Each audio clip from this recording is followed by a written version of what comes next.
again, I can't say enough how much I admire the just incredible amount of work that he's done. He's already got over 1 million documents, FOIA documents online at the Black Vault. I think it's a wonderful resource for anybody who wants to get into researching and digging into this subject and find out from his, get his side of things instead of assuming that he's grandstanding. I could see why, based on the newspaper coverage, why anyone would think that. But again, just to set the record straight, I think it's a good journalistic practice to contact whomever it is that there might be some sort of question about. So I don't think he was grandstanding. He sent me a long email explaining exactly what the situation was, and I understand his indignation.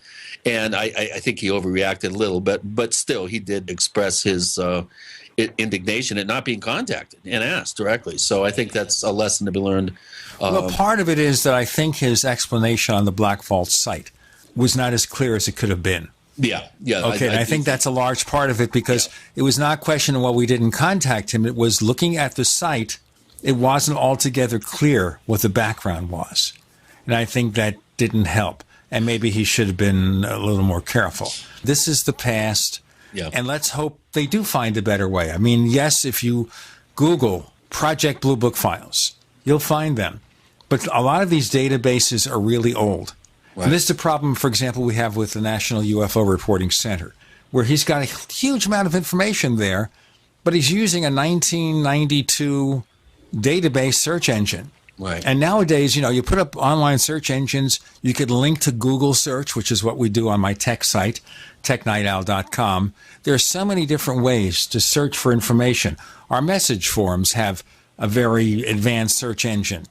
And so these things need to be modernized so that we can really get the information we want, because it really makes it difficult. That's one of the good things about his site is it is very searchable and is very, very well set up. We're going back to John Greenwald's site. We're not talking again about Peter Davenport's site. But John is a young guy who's trying to make the information as accessible as possible. And he's gotten a lot of these Freedom of Information documents, which is very good. And by the way, he's got an ally here in the name of John Podesta, who's the head of Hillary Clinton's campaign. And he's been saying over and over again, and this is not something just for the campaign, he wants as much information released as possible from the government archives on UFOs. And Clinton, actually, I read her statement, and I thought she was just saying something to placate a reporter or a voter. But she seemed pretty serious about the subject. In fact, I did an editorial on it for the Paracast newsletter.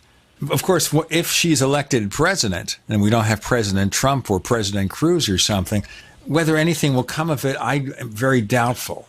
Yeah, I am too. Although it is known that she did meet with Lawrence Rockefeller in Jackson Hole, I think it was 95, and she was holding a very interesting book titled Are We Alone?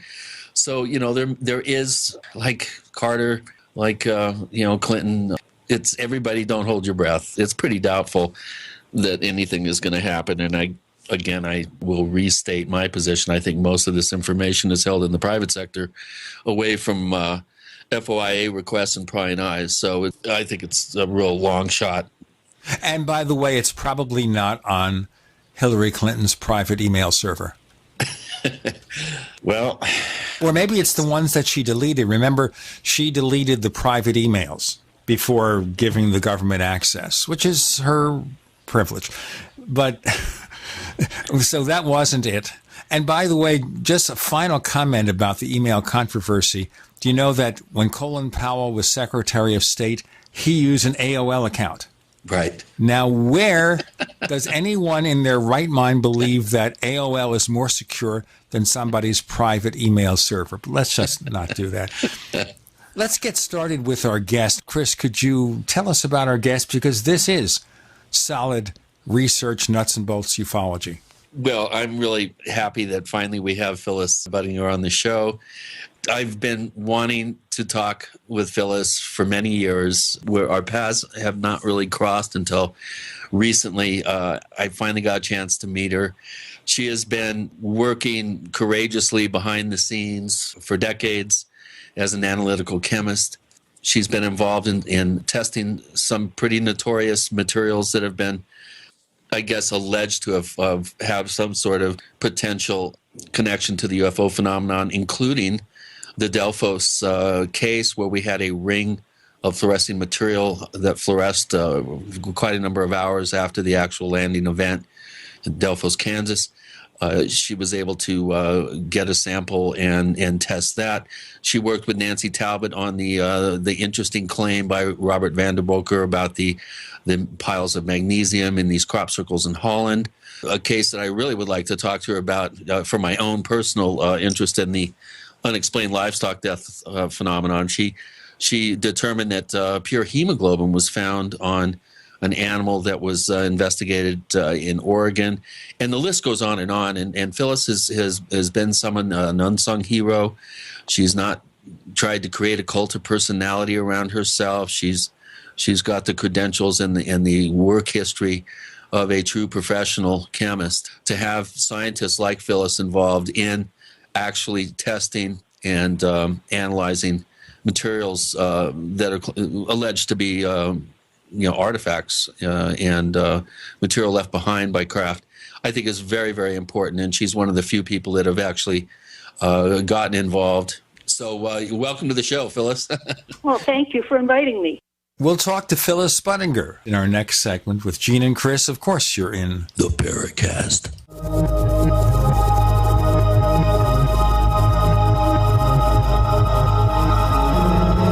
I know that a lot of our listeners are interested in UFOs, the issue of giant skeletons found in America, paranormal investigations, and what the top researchers think about such topics. One online magazine has been presenting such unusual information since 1985. It is Alternate Perceptions Magazine at apmagazine.info. Use their search function to find articles on just about every topic imaginable. That's apmagazine.info. Do you need a website? Well, you can get a great deal on hosting services with Namecheap's legendary coupon code. They're offering substantial hosting discounts on shared hosting, business hosting, VPS hosting, reseller hosting, and even dedicated servers. Namecheap is preferred by millions. It's backed by a money-back guarantee. Use the coupon code LEGENDARY to cash in on the special deal at Namecheap.com, Namecheap.com. This is an important message to all listeners. If you owe more than $10,000 in back taxes to the IRS, the tax pros at OIC Tax want to help you. OIC Tax is dedicated to helping taxpayers just like you with their IRS problems. I owed a lot of money to the IRS. I was working long hours and weekends just to make ends meet. To make matters worse, the IRS was about to garnish my wages, and I needed to file several years of back tax returns. Then I called the tax professionals at OIC Tax. They stopped the IRS from garnishing my wages. They even placed my account into the IRS's financial hardship program, so I don't have to make any payments to the IRS. That's right, no payments to the IRS while I'm in this program. Call OIC Tax today to see if you qualify for the IRS's hardship program. Call 800-272-9128. Call now and mention you heard this radio commercial and receive 10% off their already low fees. 800-272-9128. That number, 800-272-9128. Call now, 800-272-9128. Cancer categorizes over 100 diseases. Though we do not diagnose, treat, or cure cancer, GCN team is offering the Clemson University study where there was up to a 95% reduction in cancerous cells when exposed to a plant-derived mineral supplement. If you or a loved one are searching for answers to this horrifying disease, come to GCNteam.com or call 877-878-4203. We'll email you a copy for free. That's 877-878-4203. Hi, Peter Vaccaro for ParanormalDate.com. Are you looking for love in all the wrong places? Now you have a chance to change that by signing up for free at ParanormalDate.com. This incredible dating site puts people of like minds together. People who are interested in the strange, the unusual, mysteries, ghosts, UFOs, and the afterlife, and so much more. ParanormalDate.com was developed for you, people seeking a viable alternative to the other dating services. You can join for free by going to ParanormalDate.com, and if you decide you like it and want to connect with people, use the code GEORGE for a substantial discount. Mark Rawlings, president of ParanormalDate.com, says so many people hunger to share their experiences about the paranormal, the unexplainable, or the afterlife, and so much more, and this is the source for them to meet and share that common interest. So sign up for free at ParanormalDate.com, ParanormalDate.com, and use the code GEORGE if you decide to connect with someone you like. This is Dan Pilla. Do you owe the IRS money you can't pay? Are tax debts crippling you? I've defended people from the IRS for over 30 years. I've helped thousands, and I can help you too. I wrote the book on IRS settlement, and I'm telling you, there's no such thing as a hopeless case. Call 800-34-NO-TAX to finally get free of IRS debt. With the IRS's new programs, there's never been a better time to solve your problem. Call 800-34-NO-TAX. That's 800-34-NO-TAX, or my website, danpilla.com. We'd like to hear from you. If you have a comment or question about the Paracast, send it to news@theparacast.com. That's news@theparacast.com. And don't forget to visit our famous Paracast community forums at forum.theparacast.com. We have Phyllis Budinger, who was in 2013 MUFON's Ufologist of the Year. And let's talk about her background. She has really an extensive background as a scientist. And then we'll get into some of the case histories that Chris is interested about. Phyllis, Ufologist of the Year, that's like getting an Oscar, isn't it? Yeah, I was quite honored for that. I was surprised. Unfortunately, I couldn't make it there to get the award, but I certainly acknowledged the board of directors of MUFON, and I felt good about that. Can you tell us about your scientific background and how that ultimately led to you getting interested in UFOs? Okay, I'm a native Ohioan, and I've got a couple degrees in chemistry, a bachelor's and a master's. And I joined the petroleum company on graduation of getting the master's. And I went up through the ranks till I became a rank of research scientist, the title. And I had 35 years there. And what I did was I headed a group in the end specializing in a discipline called spectroscopy. And most of my industrial experience had been devoted to some facet of troubleshooting and problem solving for the businesses of this petroleum company. And it was not routine type analysis. While I had an experience in using spectroscopic techniques for those who have a scientific background, it was infrared and nuclear magnetic resonance.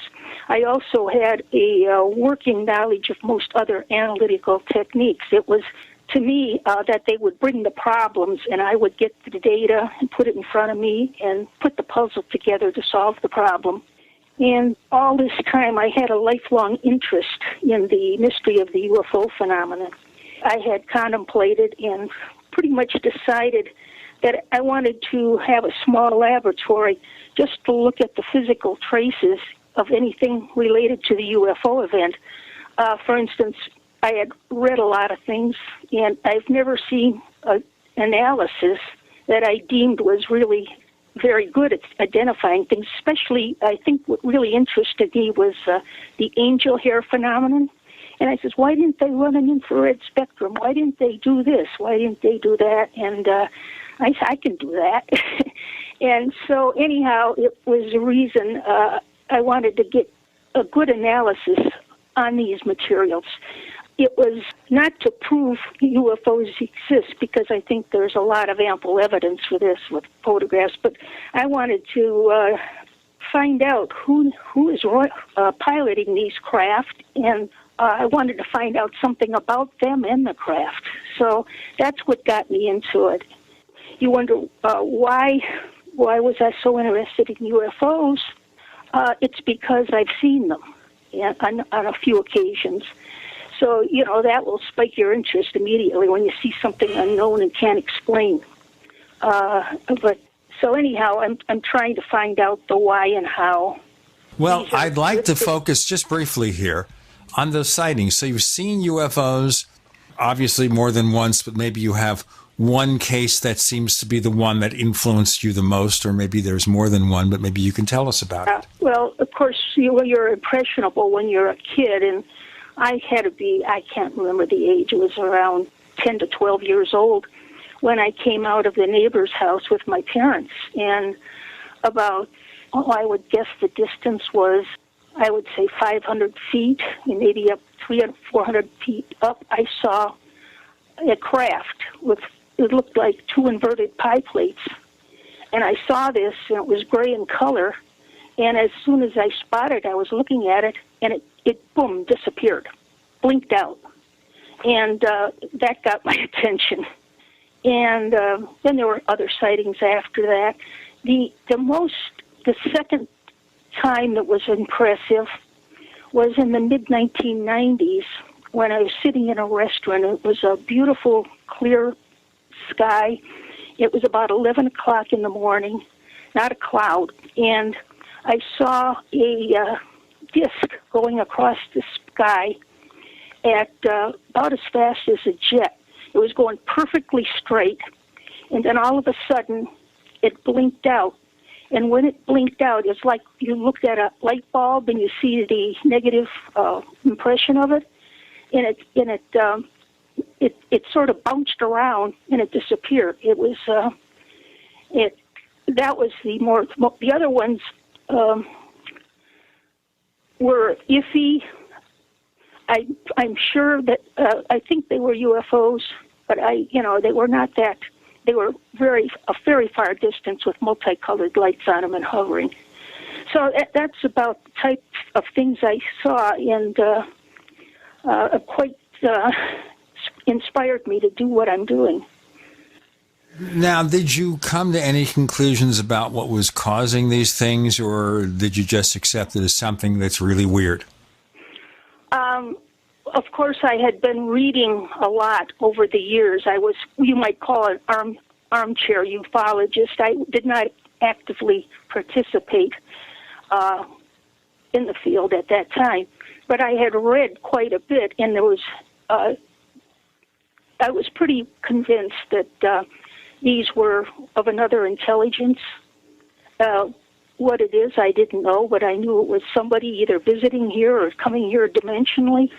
And I became more convinced as I got actively involved, talking to people, anything from the military to all people of all walks of life. And even my doctor saw one close up.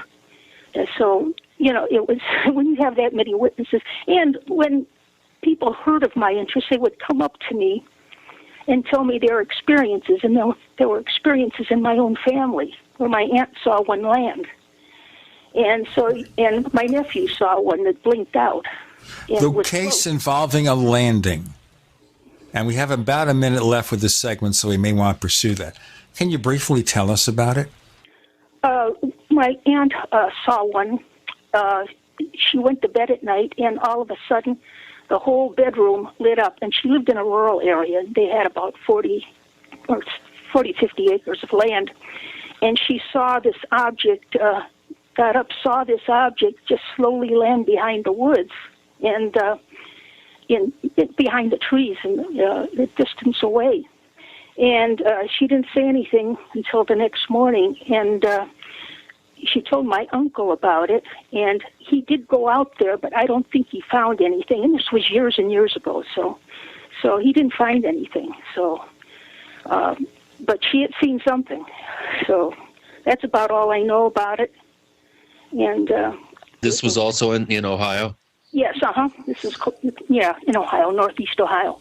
Let's do our break now. We've got a lot more to talk about with Phyllis Budinger. She was MUFON's 2013 Ufologist of the Year. Of course, I never win awards. I actually won one journalism award one time. I don't want to boast about it because, it was just a little thing, and I didn't get anything more than an email about it. In any case, with Gene and Chris, you're in the Paracast.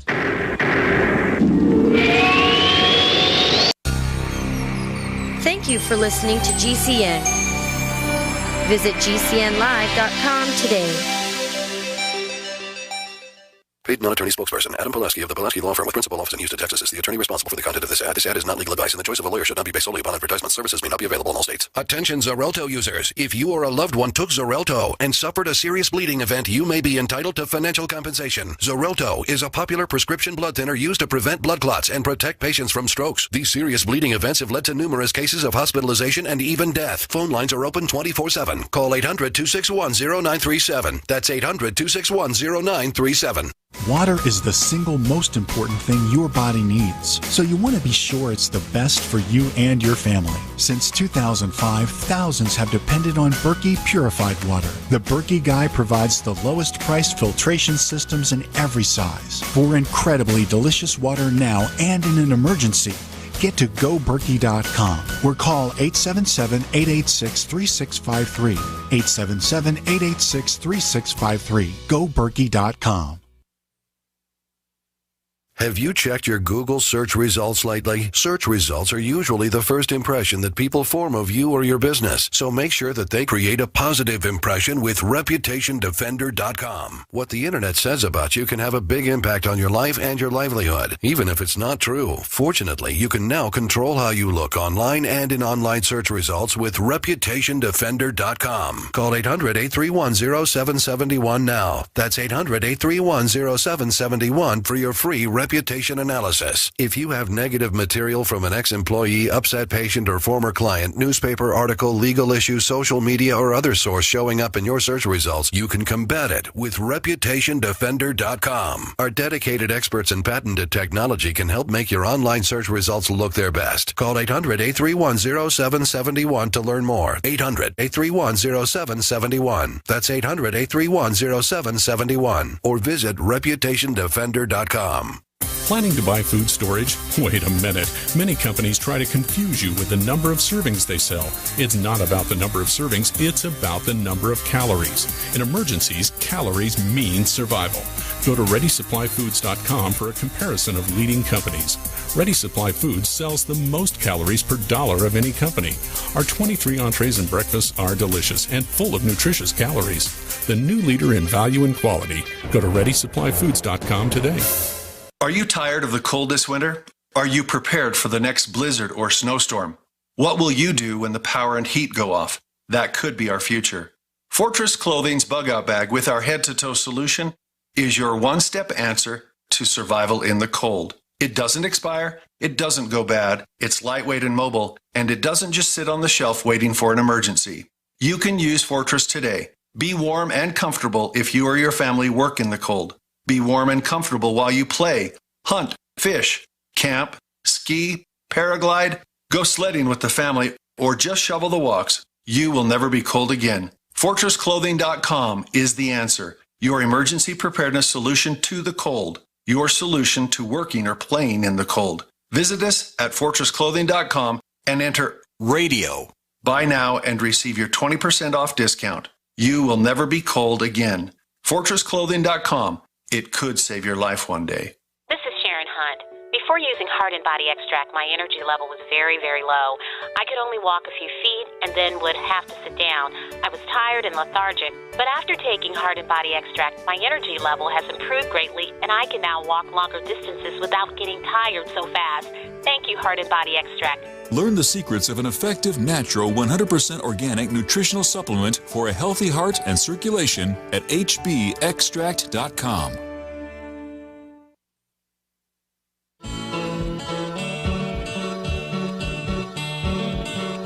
This is Micah Hanks of the Gray Alien Report, and you're listening to the Paracast, the gold standard of paranormal radio.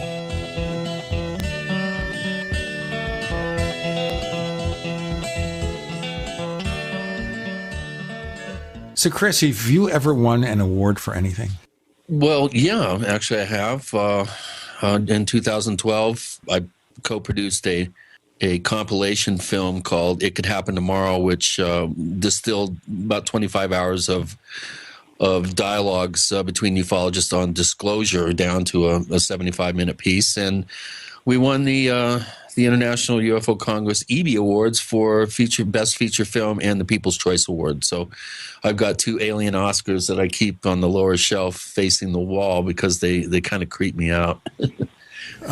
Well, hey, it's like an Oscar. It's as close as you can get in this field. Phyllis Budinger is with us, and we were talking to her about her background in investigating UFO cases. Yeah. Now, say I'm coming into this as a skeptic, and I say, Phyllis, if you had one case to present with evidence that would demonstrate once and for all something weird is really going on, something that you've personally investigated, what case would you talk about?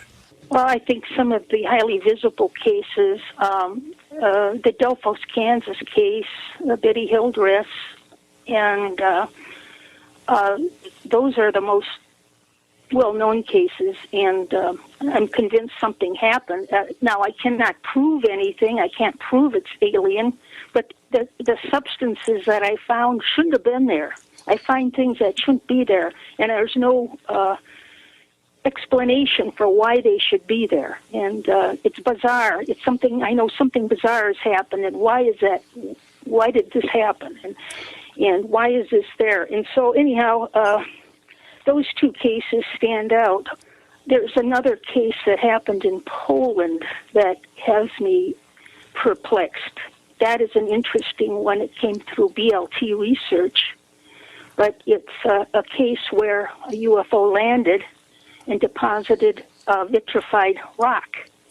And this vitrified rock, it was observed by a old grandmother. This is a rural area in Poland, and she happened to be awake at night, and she was in her bedroom. It was 2 o'clock in the morning, and she saw this red object slowly, very slowly descend way at the end of the field. She told her family about it. She lived with her son and his family the next morning, and her teenage grandson went back there to check it out, and he saw flattened grass, and he saw in a circle, an elliptical circle, these stones. So he took one stone back to the farmhouse, and he went with a wheelbarrow the next day to get the stones, and they were gone. And nobody knew about them. They hadn't told anybody. And so they were completely gone. But this stone, sort of reminiscent of the Delphos effect, this stone glowed for 6 months. Wow. And I happened to look at that with a good friend of mine. He's the late Nick Ryder, who has done a lot of work in the UFO field, too. And it was found to be vitrified soil.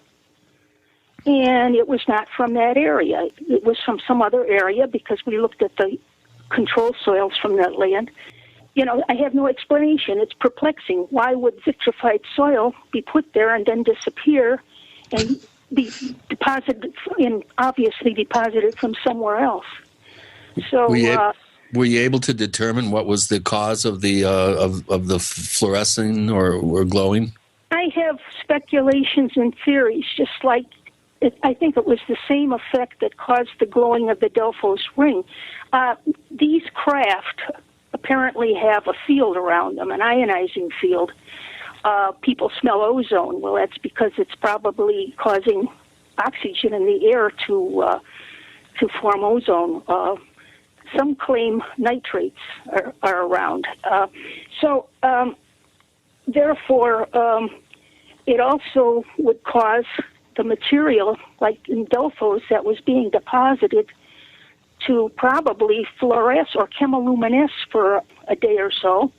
And I think the same effect happened with these rocks, that they were exposed to this field and that they glowed or chemiluminesced for quite a while. So that's my speculation. Right. Why don't we see more of that in the literature? We have quite a number of alleged landing cases from all over the world from the 40s on. Of course, they've been. I think they're not landing as much apparently as they used to, but we only have a number of cases where fluorescing material has been observed and left behind. The Delphos case and the case in Poland that you mentioned are notable ones, but are there any other cases? Not that I know of. The only other ones that I know of is that it's not chemiluminescing, but it's, like I mentioned, is the formation of ozone, or people there's been a number of people claim that they have smelled ozone in the air if they've been anywhere near these things. So I think it's all the field on this craft is causing this. So that's my speculation. Well, we have about 3 minutes for the segment, but let me ask you kind of an outsider question here. Any possibility the craft that's putting forth this effect might actually be some kind of test aircraft instead of something that may have a possible alien origin? Well, that's a pure speculation. I'm not going to rule it out, but I think these craft have been seen for a long time, and maybe some are. I don't think Delphos was. Yeah. And well, when we come back, let's go ahead and give some of our newer listeners who may not be familiar with the Delphos case a thumbnail sketch of it, and then describe what you did to somehow almost magically obtain one of the few rare samples that existed that were gathered from the case. It's an interesting story how you got that particular sample, but let's go ahead and give our new listeners a better understanding of the case. Let's do this here. We have about a minute and a half, 2 minutes. Phyllis, why don't you start with a brief on the Delphos, Kansas case, and then we can explore it further in our next segment. If you go on for about 2 minutes or so, I think it'll work fine. Go ahead, please. Okay, well, probably should explain the case. I can set the stage. It's in Delphos, Kansas, which is a very small population. Back then, it's about 370. And it happened on November 2nd, 1971, in the evening, about 7. It was a full moon and a clear sky, and a teenager, 16-year-old Ron Johnson, was tending to his sheep, and his mom had just called him in for dinner, and suddenly he heard a sound like an old washing machine which vibrates, and about 25 yards away, he saw a mushroom-shaped object which was hovering 2 to 5 feet from the ground, roughly 9 feet in diameter and 10 feet high, with a mass of multicolored lights covering its surface. And it seemed to be depositing a shimmering material. And the UFO remained several minutes. Then the glow of the base of the object, at the base, it brightened and enlarged. And then it departed with a real high-pitched sound. And the sound was like a jet aircraft. He was blinded for several minutes, and when his sight came back, he saw the UFO departing and was going to the south. He was very frightened. He got his parents and brought them out, and they all three witnessed it departing. Okay, we will continue with the 1971 Delphos, Kansas UFO landing and the aftermath, which is just fascinating. Listeners, I'm going to urge you to take a peek at plus.theparacast.com. That is a real internet address, plus.theparacast.com, to learn more about our premium package, about our exclusive After the Paracast podcast. Phyllis Budinger will be back on the other side with Gene and Chris. You're in the Paracast.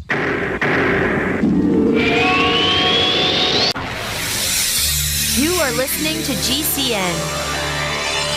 Visit GCNlive.com today. Conspiracy Journal is your #1 source for the hidden world of the weird and strange. We bring you thought-provoking and controversial material for free-thinking individuals who are seeking what is really going on in our world today. Some of this material may adversely affect you. Other pieces are meant to enlighten. Either way, be prepared to be intrigued by such things as the reality of UFOs, ghosts, strange creatures from time and space, hidden conspiracies, time travel, Nikola Tesla, suppressed technology, and a whole lot more. You can find out more by visiting our website at conspiracyjournal.com. There you can sign up for our free weekly newsletter sent directly to your email address. Find out what they don't want you to know.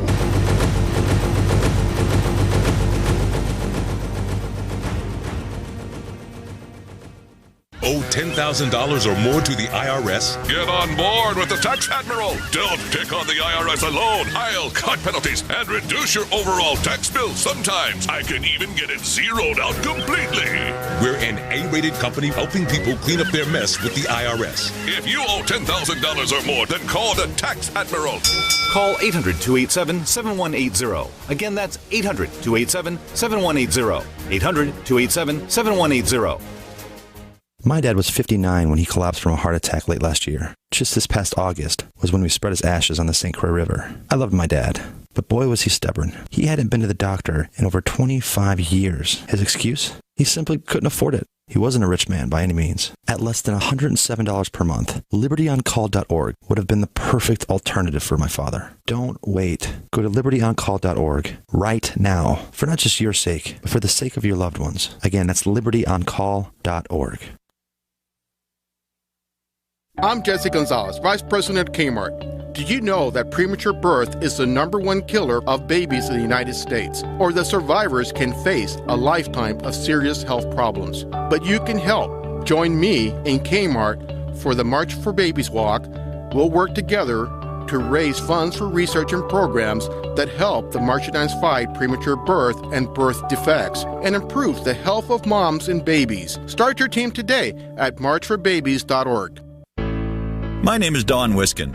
In 1994, I lost my 62-year-old father to complications of bypass surgery. In 1977, my 44-year-old brother was found dead in his apartment. He suffered a heart attack. In January of 98, my mother had a stroke and passed away in her bed. 21 days later, my 53-year-old brother passed away on his arrival to the hospital. He waited too long. In June that same year, I almost joined them at 42. What did I do? I took a 7-herb formula I now call Extendivite, made from garlic, cayenne, bilberry, ginkgo biloba, hawthorn, milk thistle, and valerian. Based on German studies of natural medicine, Extendivite is designed to clear blocked arteries, clean the toxins from your blood, and improve your immune system. To get your Extendivite, call 1-877-928-8822. That's 1-877-928-8822, or visit our website, heartdrop.com. Extend your life with Extendovite.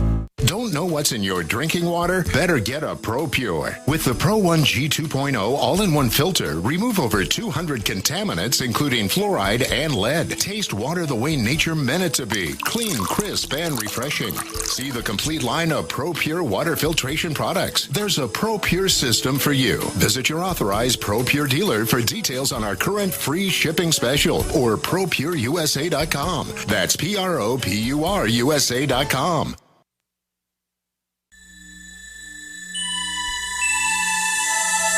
This is Jacques Vallée. You're listening to the Paracast, the gold standard of paranormal radio.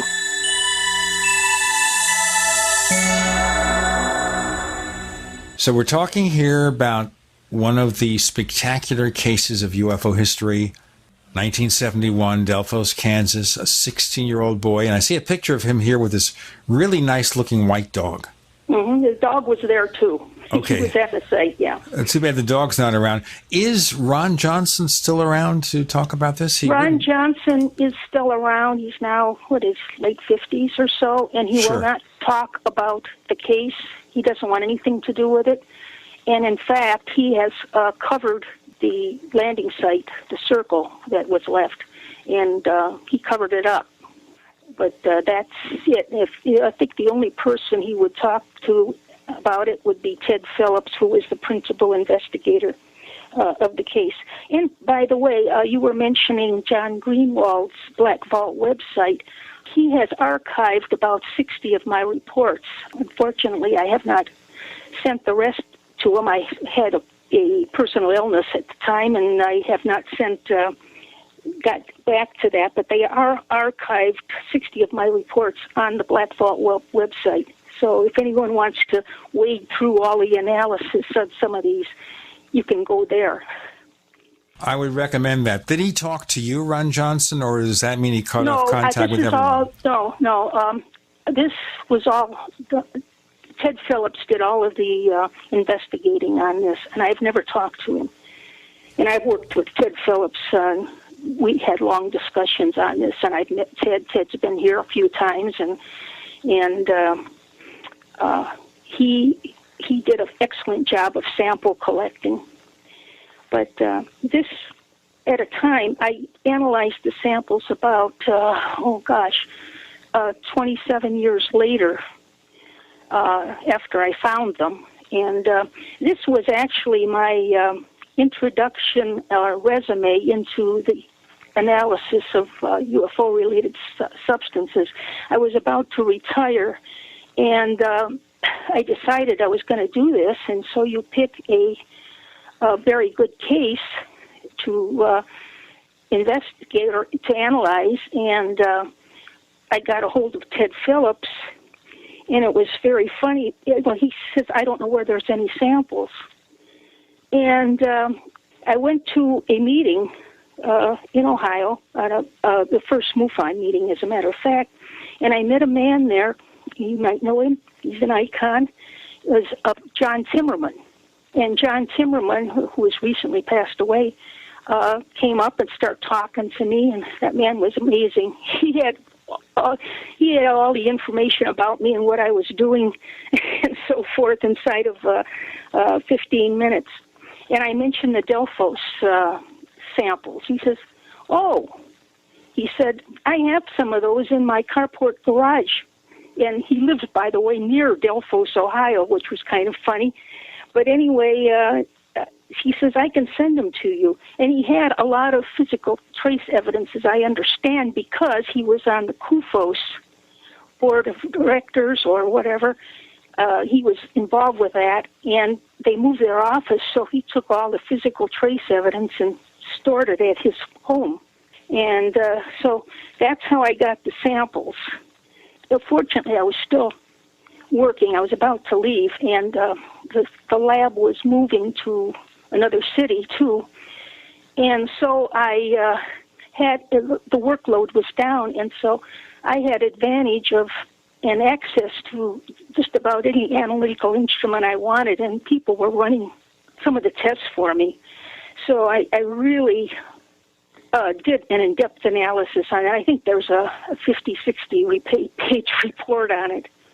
But, yeah, so it was, that's basically the story. I don't know if when I was discussing the background of the case, if I mentioned that you already alluded to it, that the ring was glowing. We mentioned that previously. And there was luminescence on the trees. But his parents touched the ring, and they had numbing effects. And his mother's numbness lasted to the day she died in the 1990s. And she took a picture with a Polaroid camera, and it took about about an hour after the deposit was laid down, and it was glowing, and the light of the glowing, she had no flash. The light of the glowing was enough to show the ring, which I thought was interesting. But anyway, personally, I call this the toxic waste dump event because of the problems it caused the parents. Well, I had forgotten that detail, that they had gotten numbness that lasted years. I totally forgot about that. Were there any sort of determinations made by medical people? I don't have that information. Because that's very unusual. Yeah. Well, there was a toxic material in there, and as I analyzed it, I could speculate that the deposit consisted of fulvic acids, which is really a water-soluble humate, and it had oxalic acid. And I think the oxalic acid was what caused the numbness and the burn, because that is rather toxic if you touch it. Now, some of these materials are degradation products of plant material, but this was in too high of concentrations to have been, deposited by plant. It was deposited as a liquid, a water solution, and all the controls samples around it did not have these materials. When you're analyzing something like this, which is several decades old, and we all talk about chain of custody, obviously there's a strong possibility here that whatever you got was probably contaminated along the way, wouldn't you think? Well, these were tightly sealed in film canisters, and they were taken, and there was information with them. They were taken by Ted Phillips 2 months after the event. And not only that, Ted is from Missouri, and he was a civil engineer at the time. It was packed in Missouri road map fragments. And he acknowledged that, yeah, he took those, and his handwriting was on them. And so I'm pretty sure that was the real McCoy, yeah.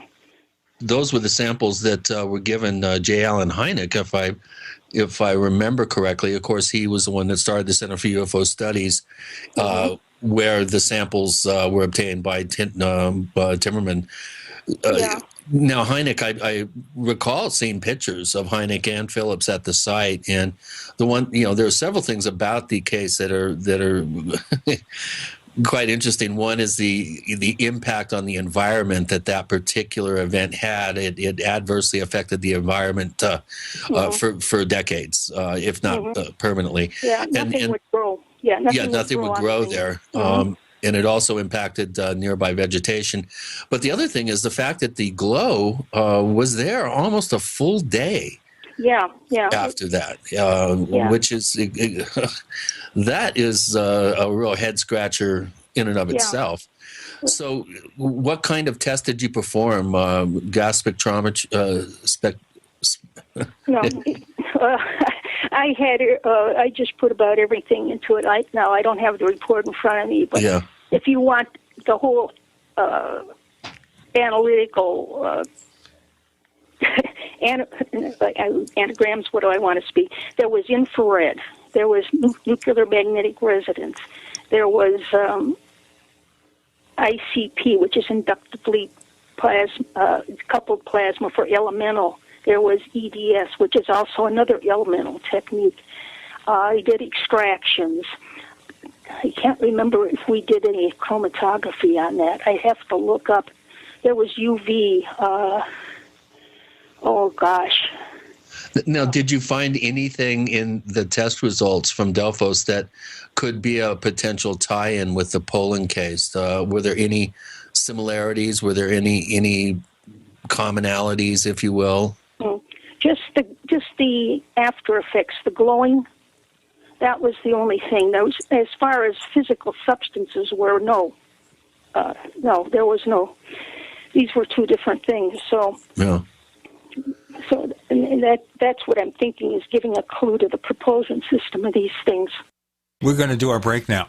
Let me remind you, we have a second radio show called After the Paracast. The only way to get it is to subscribe to the Paracast Plus at plus.theparacast.com.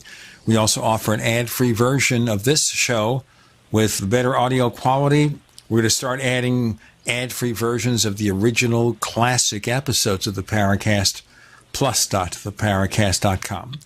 Phyllis Budinger is with us. Nuts and bolts, UFO research, more to come with Gene and Chris. You're in the Paracast.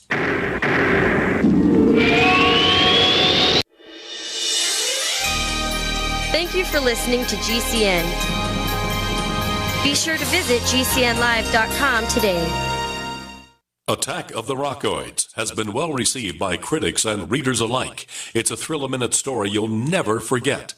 A former U.S. military intelligence officer is haunted by intense dreams about a beautiful woman pleading for his help after a terrible battle in outer space. But the dreams turn out to be true and thrust him into a telepathic love affair with a woman whose faraway planet is intent on destroying the Earth. And now the gripping tale continues in The Coming of the Protectors. It's the second book of the Rockoids trilogy, a galaxy-spanning adventure that pits our hapless heroes against powerful, fanatical enemies that threaten the lives of freedom-loving beings everywhere. Attack of the Rockoids and The Coming of the Protectors. Classic science fiction at its best, available now. For more details, visit rockoids.com. That's ROCKOIDS.com. Are you worried about your mom or dad living alone in their house? Hi, I'm Joan London. Listen, I know how difficult it is to find senior care for someone you love. That's why I recommend a free service called A Place for Mom. They are the nation's largest senior living referral service. Call A Place for Mom today. To receive free information on senior living communities in your area, call A Place for Mom at 1-800-704-6182. A Place for Mom offers free one-on-one advice from local advisors and a personalized list of senior living communities you can visit. If you have questions about senior care for your mom or dad, there's a place for answers, A Place for Mom. Call A Place for Mom in the next 10 minutes to get your free ebook on financing senior care as well as free information on senior living communities in your area. Call 1-800-704-6182. That's 1-800-704-6182.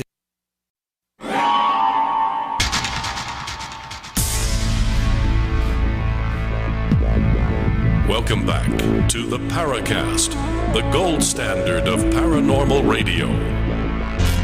And now, here's Gene Steinberg.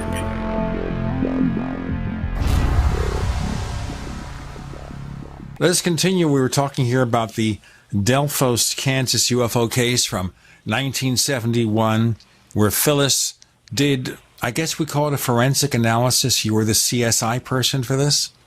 Well, I don't know if I did analytical chemistry on it. I suppose you could call it a forensic analysis. It's a Remember here, we're looking at the side effects of what's happening there. Yeah. And so we don't know where that happened. Is there anything that you're aware of, based on your experience in the conventional world, that would produce similar effects? Anything at all? Nothing at all. It's why it's bizarre. And so some that would argue, okay, this is degraded plants and stuff like that. No, it definitely is not, because those are the type of materials that they degrade to. In fact, these were water-soluble humates, fulvic acids, oxalic acid, and these were not found in the controls. And I think this could possibly be related to some kind of biological thing or a process. It was some related to whatever the process they were doing. It was the decomposed components or whatever it was. I think I should get that a little better. Maybe you better back that up. Well, maybe they just decided it was time to dump the bilge to lighten their load.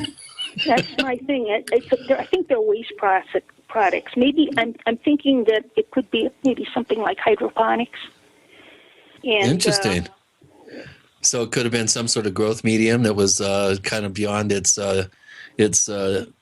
expiration date, and they decided to dump that, plus some of the excretions that the aliens scrape off their skins and probably store in very smelly vats and then dump it out the bottom. By the way, this did have an odor, It did have an odor. Interesting. I didn't recall. I don't recall remembering that. Some people complained of sulfur odor. Now, in trace amounts, there were other things. I think they found a trace amount of mercaptan, which is a smelly compound. But these were in trace amounts, and there were trace. So you didn't find those in the control samples, I'm assuming. Oh, no. Well, I remember meeting Ted many years ago, and almost the first case out of his mouth, at that point, he was like 6,000 cases he'd been involved with. Mm-hmm. The first case out of his mouth was Delphos. That, I think, without question, is his most intriguing and sensational case out of all the landing trace cases that he allegedly has compiled. I think he's around 7,000 now, maybe more. Yeah. When was the last time you talked to Ted? We've been trying to get him back on the show, get a little sense of what's going on at his so-called Marley Woods case that he's been working on for 20 plus years. When was the last time you talked to him? How's he doing? I had sent some emails back and forth about a couple of years ago, and I've been meaning to get back to him to see how he's doing. I know he's had some physical problems. He's in his early 70s now. Yeah. And he was doctoring for. He is also not really giving interviews that much anymore. So, yeah, we've found that out. Yeah. He's been on the show, and he was going to put up a website and start publishing some of the results from his many years at that infamous case. Has he ever contacted you about any sort of trace evidence or any sort of work that comes down, in your particular area of expertise from the Marley Woods case? Occasionally, he has on a couple things on some cases that he's been on, and I can't remember specifics because I didn't find anything on these particular things, and so I don't think I even wrote a report on them. But yeah, he has contacted me on a few things. Yeah, well, that's good. It's good to know that Ted at least is still, I guess, up and at 'em. I remember some of the pictures from back in the day when he was a kid, with the Beatle haircut, with the Beatle haircut, tramping around with Jacques Vallée and Alan Hynek. I had the unique and I guess I can die a happy man. I met finally Jacques Vallée at the recent International UFO Congress, so my questionable ufological life is now complete. Oh wow, that's the one person I haven't met, and I wish I would have had the fortune to meet Hynek when he was alive too. Yeah, that would have been interesting. Yeah, I had several meetings with Hynek, and the most interesting one, I'll give you an example of this. This was really fun, where I introduced him to Charles Berlitz, who wrote the Bermuda Triangle and was co-author of the first book on Roswell. And the question that Hynek asked him was, how can I get more interest, more sales for my books? What do I have to do? He was asking him for advice because Berlitz had written best-selling books and had done very well with it. It was really interesting. It was kind of fun to watch these two guys go back and forth for, I don't know, about a half hour or so. But, okay, so looking at Delphos, Kansas, you've done all this work, but you couldn't say, even though these materials are original or unique, that this is ironclad evidence of a possible extraterrestrial origin of UFOs, right? That's right. All I know is something bizarre happened, and you try to rule out everything else. And once the common explanations fail, you have something bizarre going on. You can't explain, why is that there? Why did they drop it? So that's the type of thing you run into. Perfect example.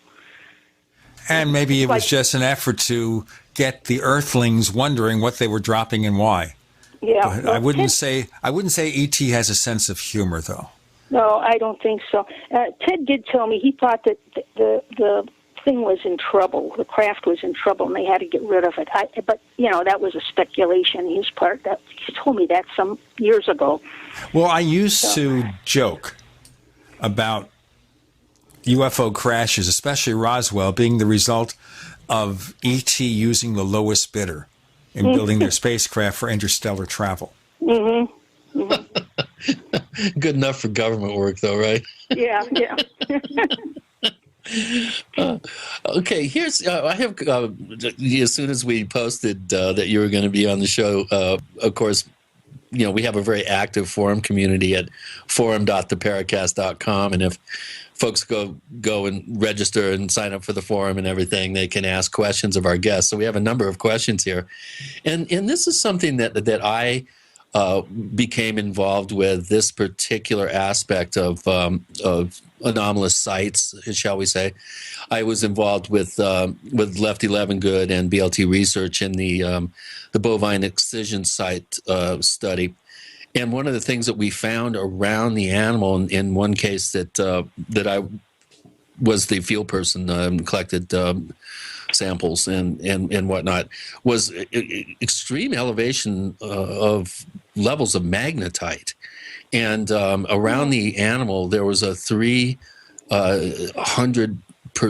increase. If I remember correctly, it might have been 600% right at the animal, and then down to 300% increase in the amount of magnetite.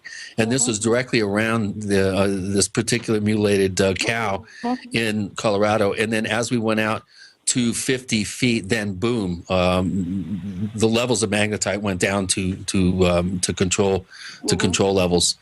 Have you done any sort of work on this whole idea of magnetite being somehow concentrated around landing sites, any sort of trace evidence cases, and in this case, cattle mutilations? Mm-hmm. Yeah, and I've just done some recently. I was out to the Travis Walton site in November. That's a good cliffhanger, Phyllis. We're going to find out what you found at the Travis Walton site and the issues with regard to mutilations in our next segment with Phyllis Budinger. And Gene and Chris, you're in the Paracast. Do you need a website? Well, you can get a great deal on hosting services with Namecheap's legendary coupon code. They're offering substantial hosting discounts on shared hosting, business hosting, VPS hosting, reseller hosting, and even dedicated servers. Namecheap is preferred by millions. It's backed by a money-back guarantee. Use the coupon code LEGENDARY to cash in on the special deal at Namecheap.com, Namecheap.com. First came Attack of the Rockoids, and it was a critically acclaimed success. And now there is The Coming of the Protectors. A former military intelligence man is contacted by a space woman in a dream that turns out to be a nightmare because evil forces on her distant planet are planning to conquer the Earth. This is gripping science fiction of the classic kind. Attack of the Rockoids and The Coming of the Protectors. Find out more at rockoids.com. That's Rockoids, ROCKOIDS.com. Are you tired of commuting to a job that makes someone else rich? Working harder than ever, but getting nowhere? Do you hate spending hundreds of dollars every week on daycare? Having someone else raise your children? With our opportunities, you can start earning money as soon as next week. You get to be the boss, work from home, and live a happier life. At Be the Boss Network, you'll find hundreds of work-from-home opportunities that you can literally start today and be earning money as soon as next week. Go to freedom106.com and start earning money as soon as next week.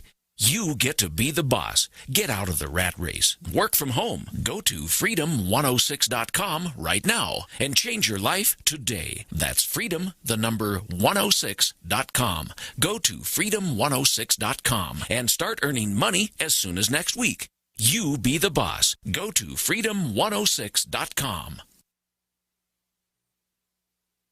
This is Sharon Hunt. Before using Heart and Body Extract, my energy level was very, very low. I could only walk a few feet and then would have to sit down. I was tired and lethargic, but after taking Heart and Body Extract, my energy level has improved greatly, and I can now walk longer distances without getting tired so fast. Thank you, Heart and Body Extract. Learn the secrets of an effective, natural, 100% organic nutritional supplement for a healthy heart and circulation at hbextract.com. Hi, Pat Matthews again. I want to talk to you about selling online. And when I say selling, I'm talking about your home, your car, and even buying a house or a new set of wheels. There's a new kid in town, and that's buysellmakeoffer.com.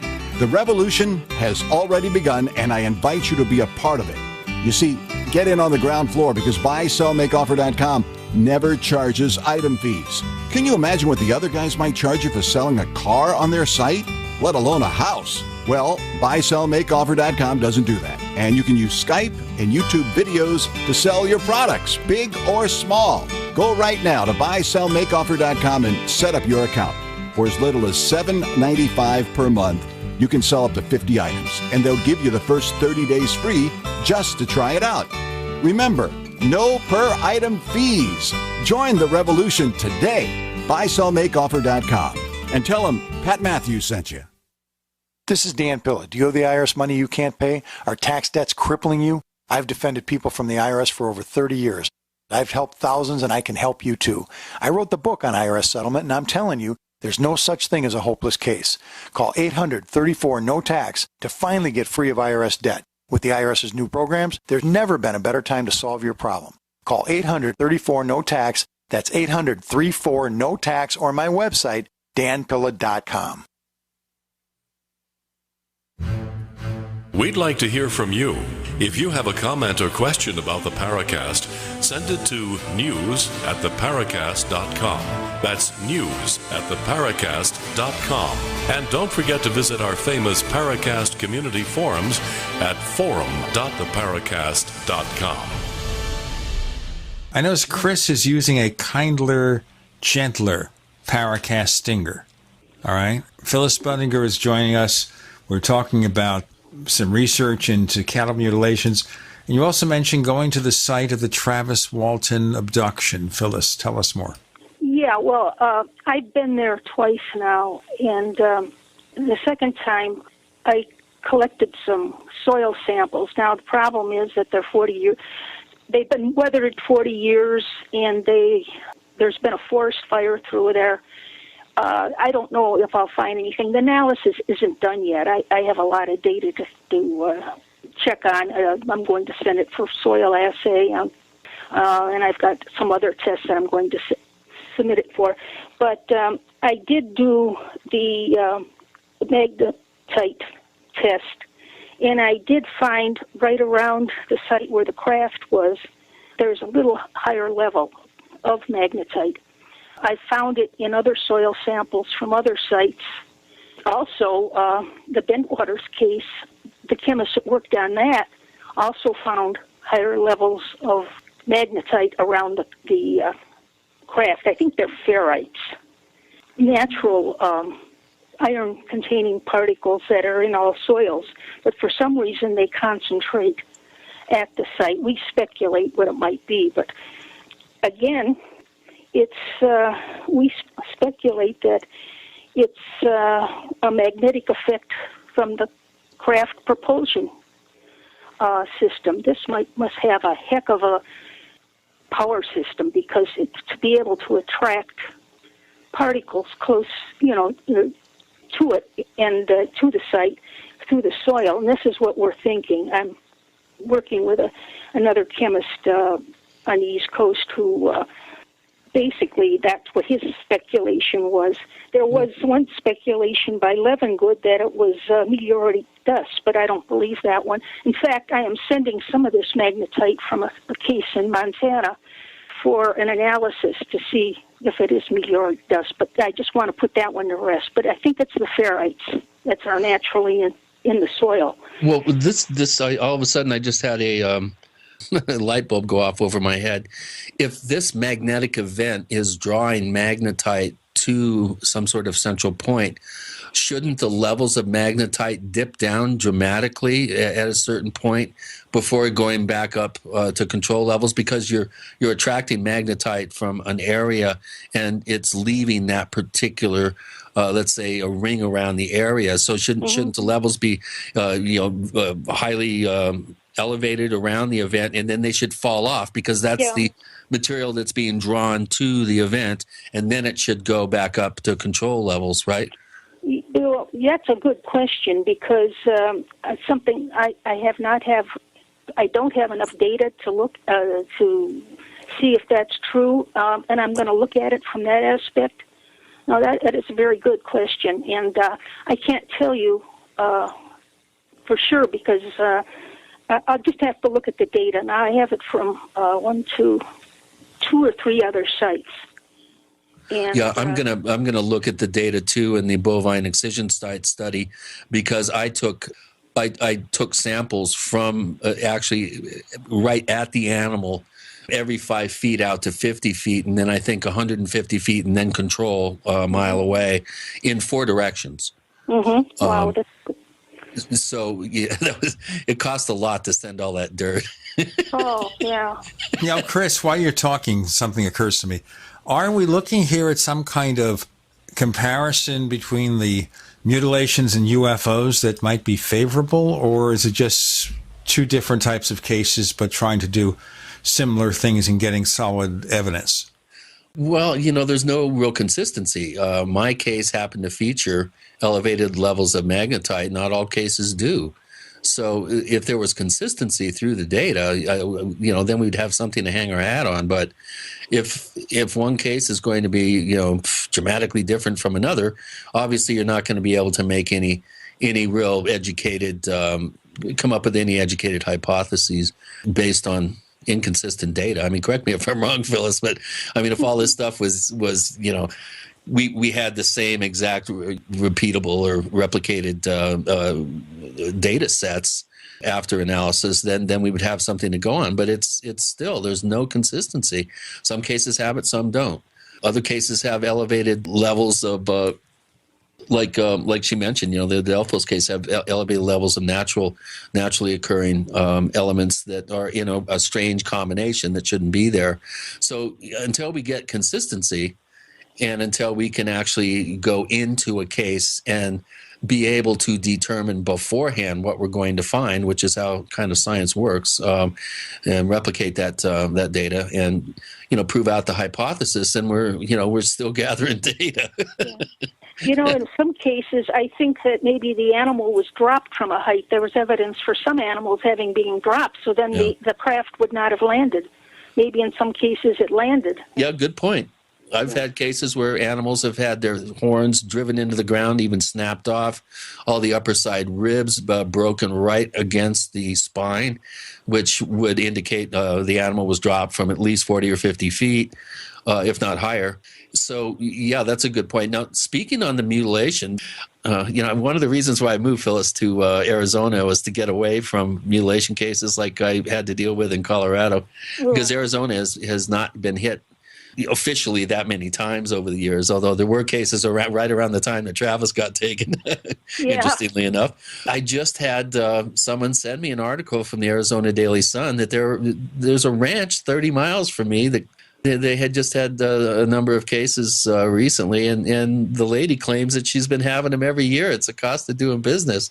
There was a claim that 3 elk were found in August in a mutilated condition on the ranch there. And it's surrounded by Hopi ranch land, which is interesting. And right through the middle is Diablo Canyon, which is probably where these cases are occurring. So, what you banish, you invoke. I've been trying to call this woman and get permission to come up there and stuff, but I'm not being taken seriously, evidently. Now, you were involved in, I think, 2 cases, if I'm not mistaken, definitely one, where you determined pure hemoglobin was found on an animal. In one case in Oregon, I think in the early 2000s, if I'm not mistaken. Yeah. And then wasn't there another one, I think? That's the only one that I found, hemoglobin. I would like to see if other cases. I think on that it is pure hemoglobin, yeah. But I think regarding its source, I think the jury is still out because, first of all, I don't have background in the biological sciences, but yet I have questions. Was there some sort of capillary separation of the blood on the dead animal and the hair, or could there have been natural processes such as a bacterial attack on the blood, just leaving the hemoglobin? Right. And I think those things should be checked out. And also, it would be nice to have some blood for some more animals. And to see if it's still hemoglobin. And the problem with that one was I only had sub-milligram levels of the sample. Let's do our break here, and then we'll continue with this analysis. With Gina and Chris, you're in the Paracast.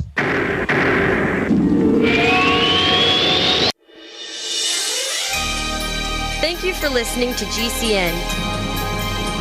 Be sure to visit GCNlive.com today.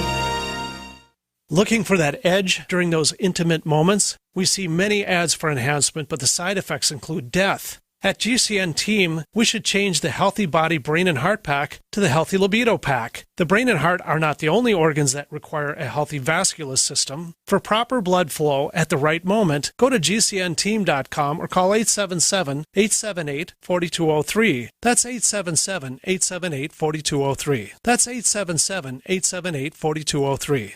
Paid non-attorney spokesperson Adam Pileski of the Pileski Law Firm with principal office in Houston, Texas is the attorney responsible for the content of this ad. This ad is not legal advice, and the choice of a lawyer should not be based solely upon advertisement. Services may not be available in all states. Attention Xarelto users. If you or a loved one took Xarelto and suffered a serious bleeding event, you may be entitled to financial compensation. Xarelto is a popular prescription blood thinner used to prevent blood clots and protect patients from strokes. These serious bleeding events have led to numerous cases of hospitalization and even death. Phone lines are open 24/7. Call 800-261-0937. That's 800-261-0937. Hi, Peter Vaccaro for ParanormalDate.com. Are you looking for love in all the wrong places?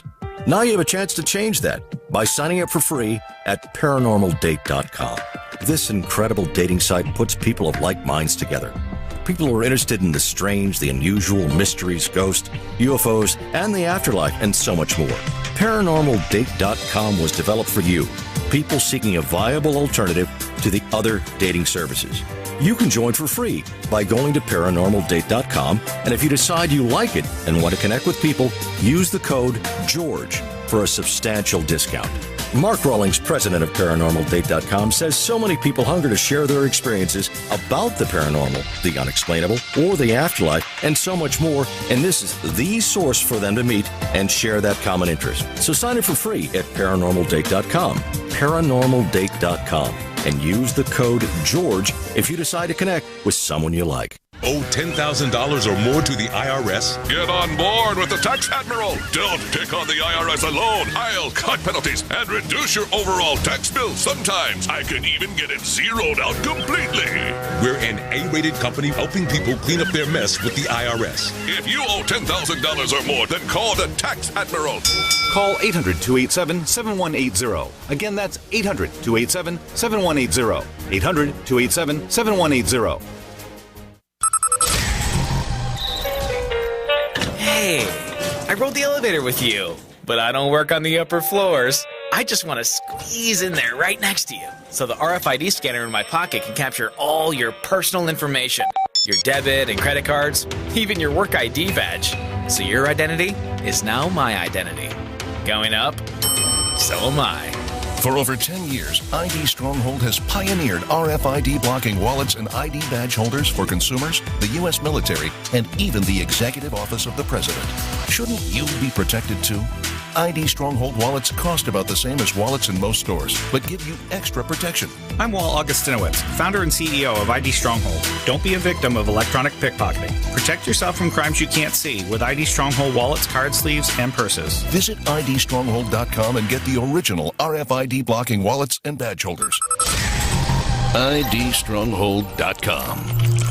Destroy harmful bacteria, allergens, bed bugs, dust mites, fleas in your home with the Ladybug Steam Vapor System. The Ladybug dives deep on surfaces without any toxic residue. Traditional control agents contain toxic chemicals which do more harm than good. Sanitize and disinfect using just water. Quick, fast, and surprisingly easy. Find out more now by calling 800-997-6584. Ask for Randy. That's 800-997-6584. Or go to advap.com/GCN. That's advap.com/GCN.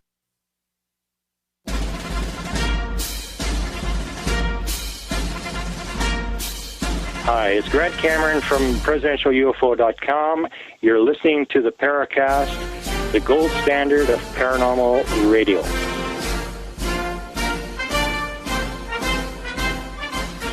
So Phyllis Budinger is immersed here in an analysis of evidence. Can you go on, please?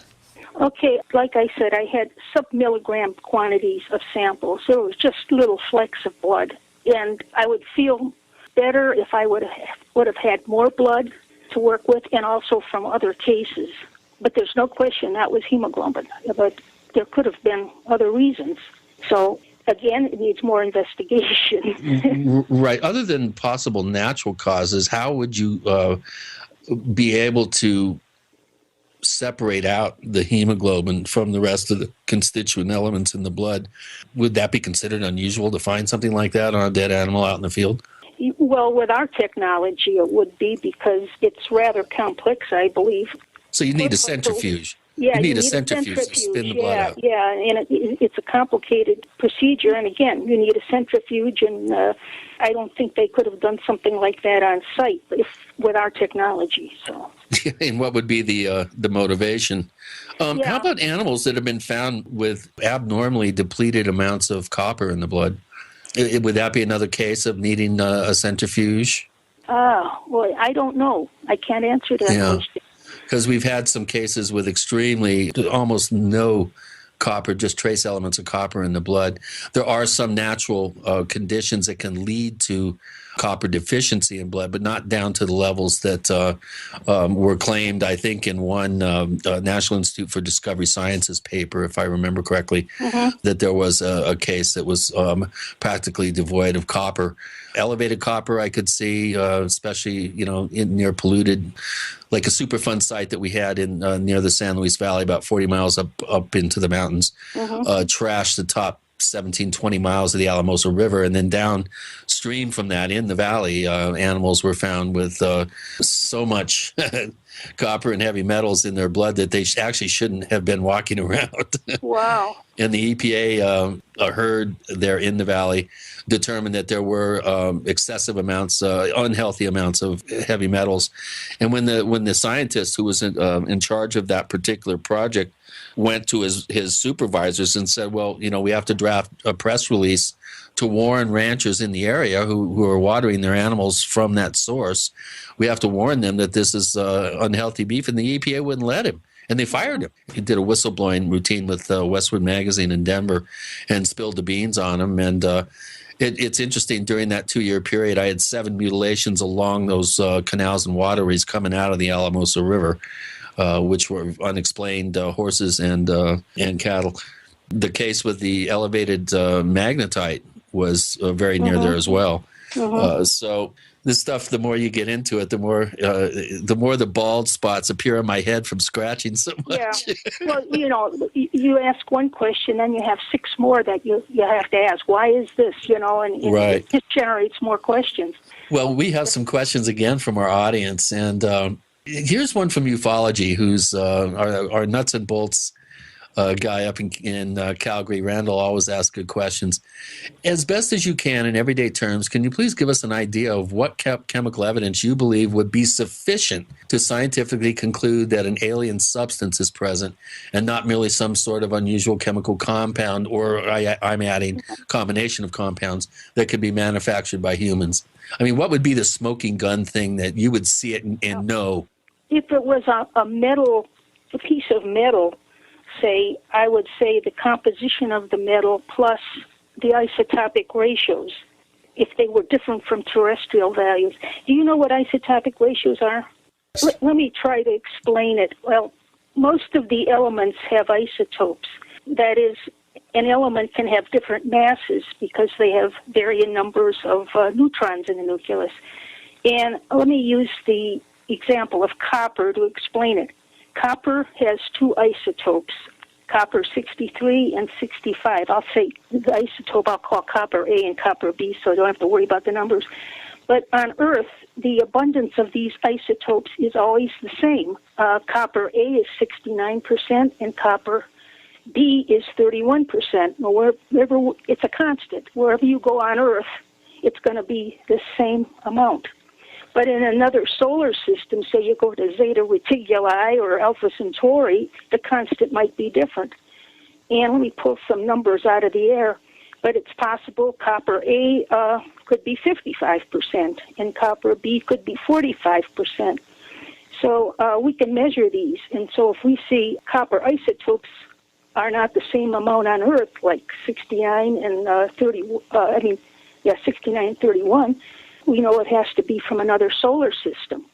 The reason for this is in the dim eons of time, in the formation of the solar system, the physical processes might be slightly different, and so in the formation of the elements, their elemental isotopic abundances might be different.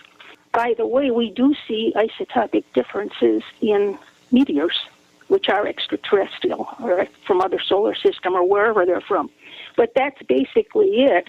So if you had a piece of metal that had abundances that did not compare to that on Earth, you know it's extraterrestrial, can't be. So that would be a thing, and along with the composition, that would be a definite flag. The only problem is on some of these, I've done some isotopic ratio measurements. I've had them done on some metal samples, and I have not found any of these ratios to be different. But we know so little about the aliens. What if they're time travelers? And they come from Earth in the first place, and so maybe there wouldn't be any differences. Yeah, well, of course, we're kind of speculating here, though. Yeah. About motives of aliens, or even if there are aliens. Amongst all the things you've investigated, and you've found a lot of strange things here, can you say this absolutely 100% did not come from Earth? No, I haven't been able to. It's just these bizarre findings that shouldn't be there. I cannot say that. I do have a meteor somebody sent me just recently that I could say that, but as far as alien origin, yeah, there's one meteor. I can't prove it. I can't prove it, but it's just collect the energy, the data and whatever. So you were talking about mutilations. Right. I have a very interesting case that I looked at around 7 years ago or so, and this was a mutilated buffalo, or a bison, I should call it. He had a name. He was Frank, was found in the field with all the typical laser-like incisions and organ removal and so forth. And a lady who investigates these and has a website in Canada sent me some samples, a bunch of samples. But what was really interesting was there was singed hair on the animal, and so I was sent some singed hair, and I was sent some normal hair. Well, I went about analyzing it, and I found that there was a substance on the singed hair, and I was able to identify it as a compound known as 3-hydroxyanthranilic acid. And I have no idea that, this could not come from a common substance introduced by the farmer or from the environment of the bison. Well, give us an idea of what that particular substance could be used for, or you kind of give us an idea of what it is. Okay, it's a compound that, when I did a literature search, it's commonly referred as a metabolic product of tryptophan. I can say tryptophan was found in high levels in a cow in Utah. This came from NIDS. And it was thought that maybe the Utah animal had been sedated with tryptophan before euthanasia. But I don't think this was the case for this bison because it's on the exterior of the animal. Let's look further into this anomaly. Wow, this is interesting. It sure is. We got a lot more to come with Phyllis Budinger. And Gene and Chris, you're in the Paracast. Thank you for listening to GCN. Visit GCNlive.com today. Graphic Converter is the image manipulation tool for the rest of us. It does not use any database. You get full control of all your files. Want to view the images of a folder? Drag it into Graphic Converter and a powerful browser opens up to show your image files. You could use it for slideshows. You could use it to import images from digital cameras or from scanners. Need to do some image editing? You can do that too in Graphic Converter. Also print catalogs. Convert from so many formats I can't even list them. Download now to see if Graphic Converter is good for you, like 1.5 million other users. Guess what? You could save money when you buy Graphic Converter. Use the coupon code NIGHTOWL. Use the coupon code NIGHTOWL to get a special price for Graphic Converter. Go to lemkesoft.com. That's LEMKE soft.com. lemkesoft.com. LEMKE soft.com. Attention citizens. This man has received national attention for accurately predicting every major financial trend, including the market crash of 2008. His name is Harry Dent. And in his newly released book, he is making even bigger and bolder predictions that have the potential to devastate the world economy and your personal wealth. You can get a free copy of Harry Dent's bestseller, The Demographic Cliff, containing never-before-published information by simply visiting www.harrydentresearch.com. Again, that's www.harrydentresearch.com. So you've got to take a state construction license exam or certification. Can't decide on what books or what chapters to study? Discover right now how you can eliminate unnecessary books and wasted study study time. At contractorexam.com, our study materials zero in on state-required test topics in an effective multiple-choice format. So whether you're a plumber, electrician, general contractor, or other construction-related trade, contractorexam.com will help get you prepared. Visit us at www.contractorexam.com today. Planning to buy food storage? Wait a minute. Many companies try to confuse you with the number of servings they sell. It's not about the number of servings, it's about the number of calories. In emergencies, calories mean survival. Go to ReadySupplyFoods.com for a comparison of leading companies. Ready Supply Foods sells the most calories per dollar of any company. Our 23 entrees and breakfasts are delicious and full of nutritious calories. The new leader in value and quality. Go to ReadySupplyFoods.com today.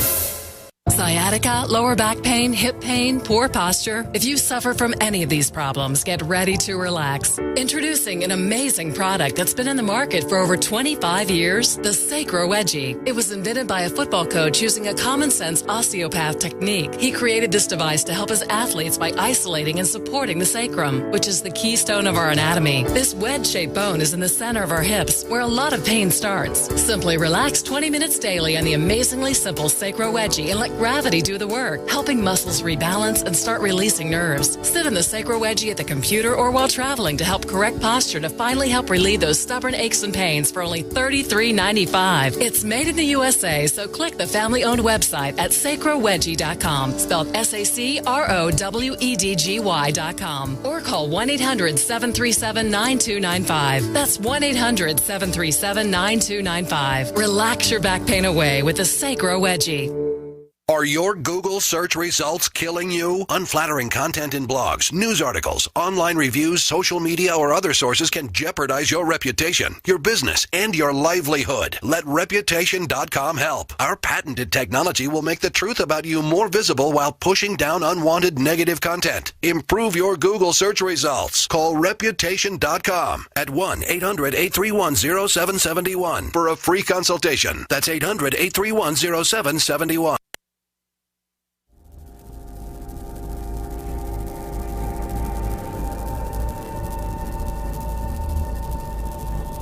This is Robert Hastings, author of UFOs and Nukes, and you're listening to the Paracast, the gold standard of paranormal radio.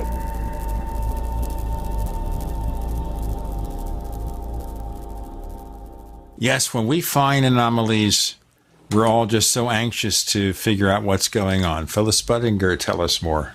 Okay, that was basically it, but as a postscript, I think this lady, she released my report on her website. Up until then, she had one hit on her website from a U.S. government agency. But the day after, or 2 or 3 days after, she had 164 hits by U.S. government agencies. So something must have piqued their interest, you know. So she was in Canada, though, right? This is a Canadian case? Yes. In which province? Alberta? Saskatchewan. Saskatchewan, okay. And this would have been 2008? Yeah. Interesting. Was Fern Bazil, I think, did you ever talk with Fern Bazil? No. He covered in the late 90s and early 2000s, he covered Saskatchewan and Alberta. Mm-hmm. I'm trying to remember who this woman could be. You don't have to Barb Campbell. Barb Campbell. Okay, the name does kind of ring a bell. Wow, yeah, that's interesting. So this particular compound was found on the singed hair sample, is what you're saying, and not found on the other the control sample. No, the other samples I didn't do much with because they were pretty well degraded by the time I got them. But hide samples and stuff. But that was the hair sample was it threw me, and I have no explanation for it except what I mentioned about the tryptophan. And so when you say the government hit count went to times 60. Went from, no, that's U.S. government, correct? That's not Canadian government. It's U.S. government. U.S. Yeah. Interesting.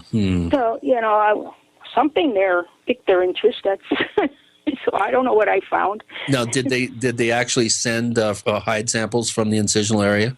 I think she sent some samples like that, but they were pretty smelly and degraded by the time I got them, and they weren't shipped properly. So, well, it's good to use formalin. That always helps. yeah. Because I would have been interested to hear if there was any cauterized capillaries, heated up fat in the tissue and that sort of thing, hemoglobin. Wow, that's very interesting. I've never heard that before. I've heard a lot of things have been found in mutilated cattle, including mescaline, nicotine, barbiturates, coagulants, anticoagulants, every type of tranquilizer you can think of, ketamine. The list goes on and on and on. Barbiturates. So, yeah, we need to do more work. Unfortunately, we can't get to most cases in a timely manner because scientists like you have to open up packages that you... Yeah, some were pretty bad. Yeah. My girlfriend a couple of times made me strip outside and hose me down with cold water before she would let me come in the house. And throw those clothes away. Yeah, well, there's nothing like a little Vicks under your nose when you're down into these things. Oh, my God. Well, you wanted to talk about some other cases that you've had the opportunity to analyze, other materials. Approximately how many cases have you been asked to become involved with? Can you give us a ballpark? Or let's see, I'd say almost 100. Wow. Well, besides the Delphos case, what's the most intriguing one? Well, of course, the Betty Hill dress was. Oh, let's talk about that. Oh, I totally forgot about that. That you, right? That Kathleen got you the dress, and yeah, she did. Oh, yeah. This will be interesting. Gene, what do you think? Yeah, we should follow that up. Yeah. Okay. Well, at least it's not panties coming from New Zealand. Oh, please. But then, if you read about that, what makes it crazier is that I saw the emails from that person in New Zealand describing in explicit detail how those things got soiled. Oh, forget it. Yeah. I don't think I want to read about that. Yeah. Well, let's talk Betty Hill and the infamous dress. Not many. I don't think there's many people that really know that some work was done on that dress, and let's talk about it.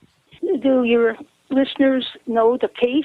Maybe you should go over the case. And we've had the background on any analysis is you got to get as much background information. Right, and we've covered the Hill case a number of times, not only with Kathleen but with other abduction researchers. So I think most of our listeners are aware that this could be called the first real, I guess, documented case of alien abduction. Yeah, really.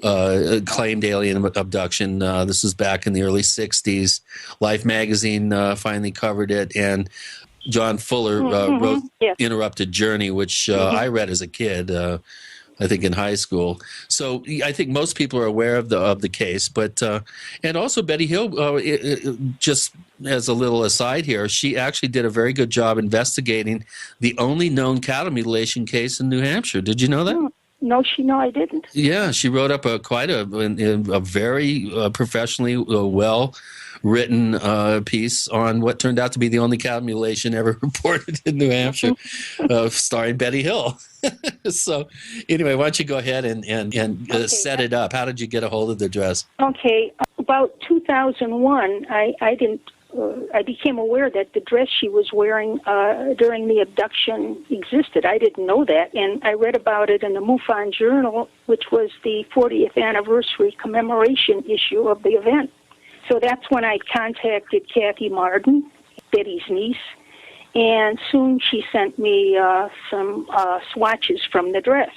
And I should tell you the details about the dress. You hear about the story, but it helped a lot for me to make some interesting speculations.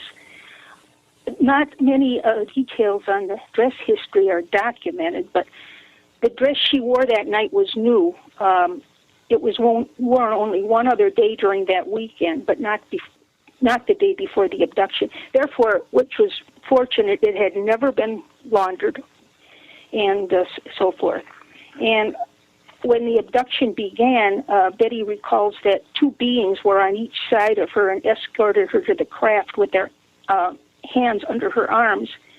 And she told me, she said, I put up a hell of a fight before I crossed the threshold, she said. And I asked whether she hit with her hands, and she says, oh, no, I kicked like hell because my arms were restricted. Well, the dress obviously suffered stresses. And then while on the craft, she remembers that halfway through the physical, they decided to remove the dress, and they had difficulties with the zipper.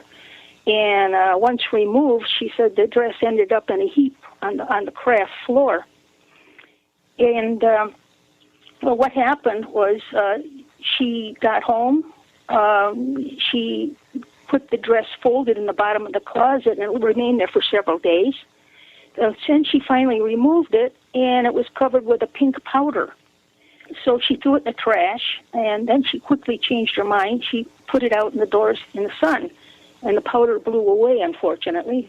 But not all of it did, I don't believe. But it left stains, all pink stains all over. And these were where the entities had touched the dress, interesting enough. And the lining on the right side was torn from the waist to the hem, and the top of the zipper was ripped. And, of course, because of the damage, it couldn't be worn again. Well, I did a lot of analysis on this.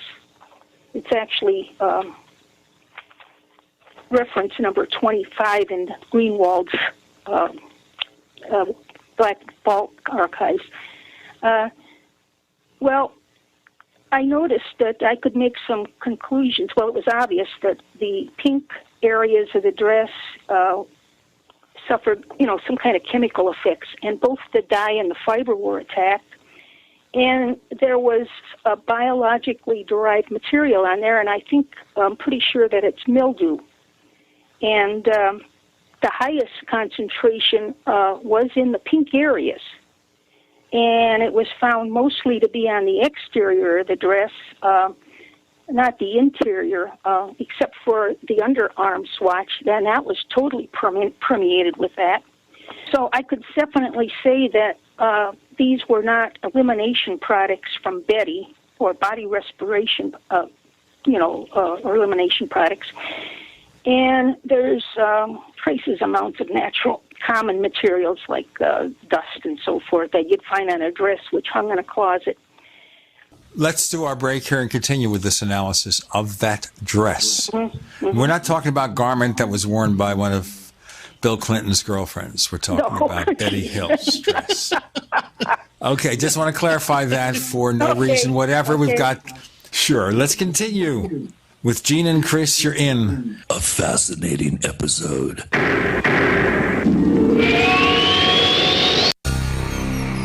Thank you for listening to GCN. Visit GCNlive.com today. First came Attack of the Rockoids, and it was a critically acclaimed success. And now there's The Coming of the Protectors. A former military intelligence man is contacted by a space woman in a dream that turns out to be a nightmare because evil forces on her distant planet are planning to conquer the Earth. This is gripping science fiction of the classic kind. Attack of the Rockoids and The Coming of the Protectors. Find out more at rockoids.com. That's Rockoids, ROCKOIDS.com. As you know, neighbors, web hosting can be pretty cheap, but not all hosting is the same. DreamHost wins Best of Awards year after year. You get unlimited disk space, unlimited bandwidth, and even the low-cost plans put your sites on high-performance SSDs.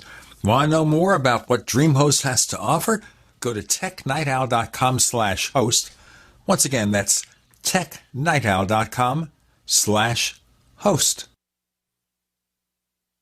You're fired. According to the Small Business Administration, 75% of small businesses plan to eliminate jobs or reduce workers' hours to part-time. You're fired. According to Gallup, the unemployment rate recently jumped to nearly 9%, and the underemployment rate hit a staggering 17.9%. You're fired. 1 out of 3 young adults and 1 out of 2 recent college graduates are underemployed. Hello, I'm Keith Abel, a pharmacist and a home business entrepreneur. In 2011, I became one of those statistics myself. Instead of looking for another job in corporate America, I joined Dr. Joel Wallach, the Dead Doctors Don't Lie guy. We're creating steady incomes for ourselves and would like to show you how to do the same. If you want to supplement your current income, replace your income, so you don't have to become one of the statistics, then give me a call toll-free at 866-257-3105, 866-257-3105. You're fired. Don't wait till you hear those words. Start creating an extra income today. 866-257-3105.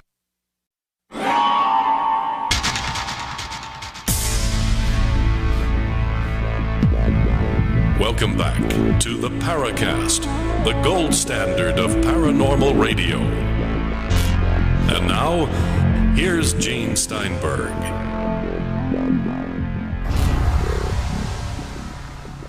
Betty Hill's dress. Phyllis Budinger, tell us more. Okay. Well, the stuff I found, you could not say it was from an alien or unknown source. I did have DNA analysis done, and I just want to mention one thing. Most of it was human DNA and that, but there was one that was called, they found a bacteria, and it was called Proteobacterium, and this is soil bacteria which could be picked up anywhere.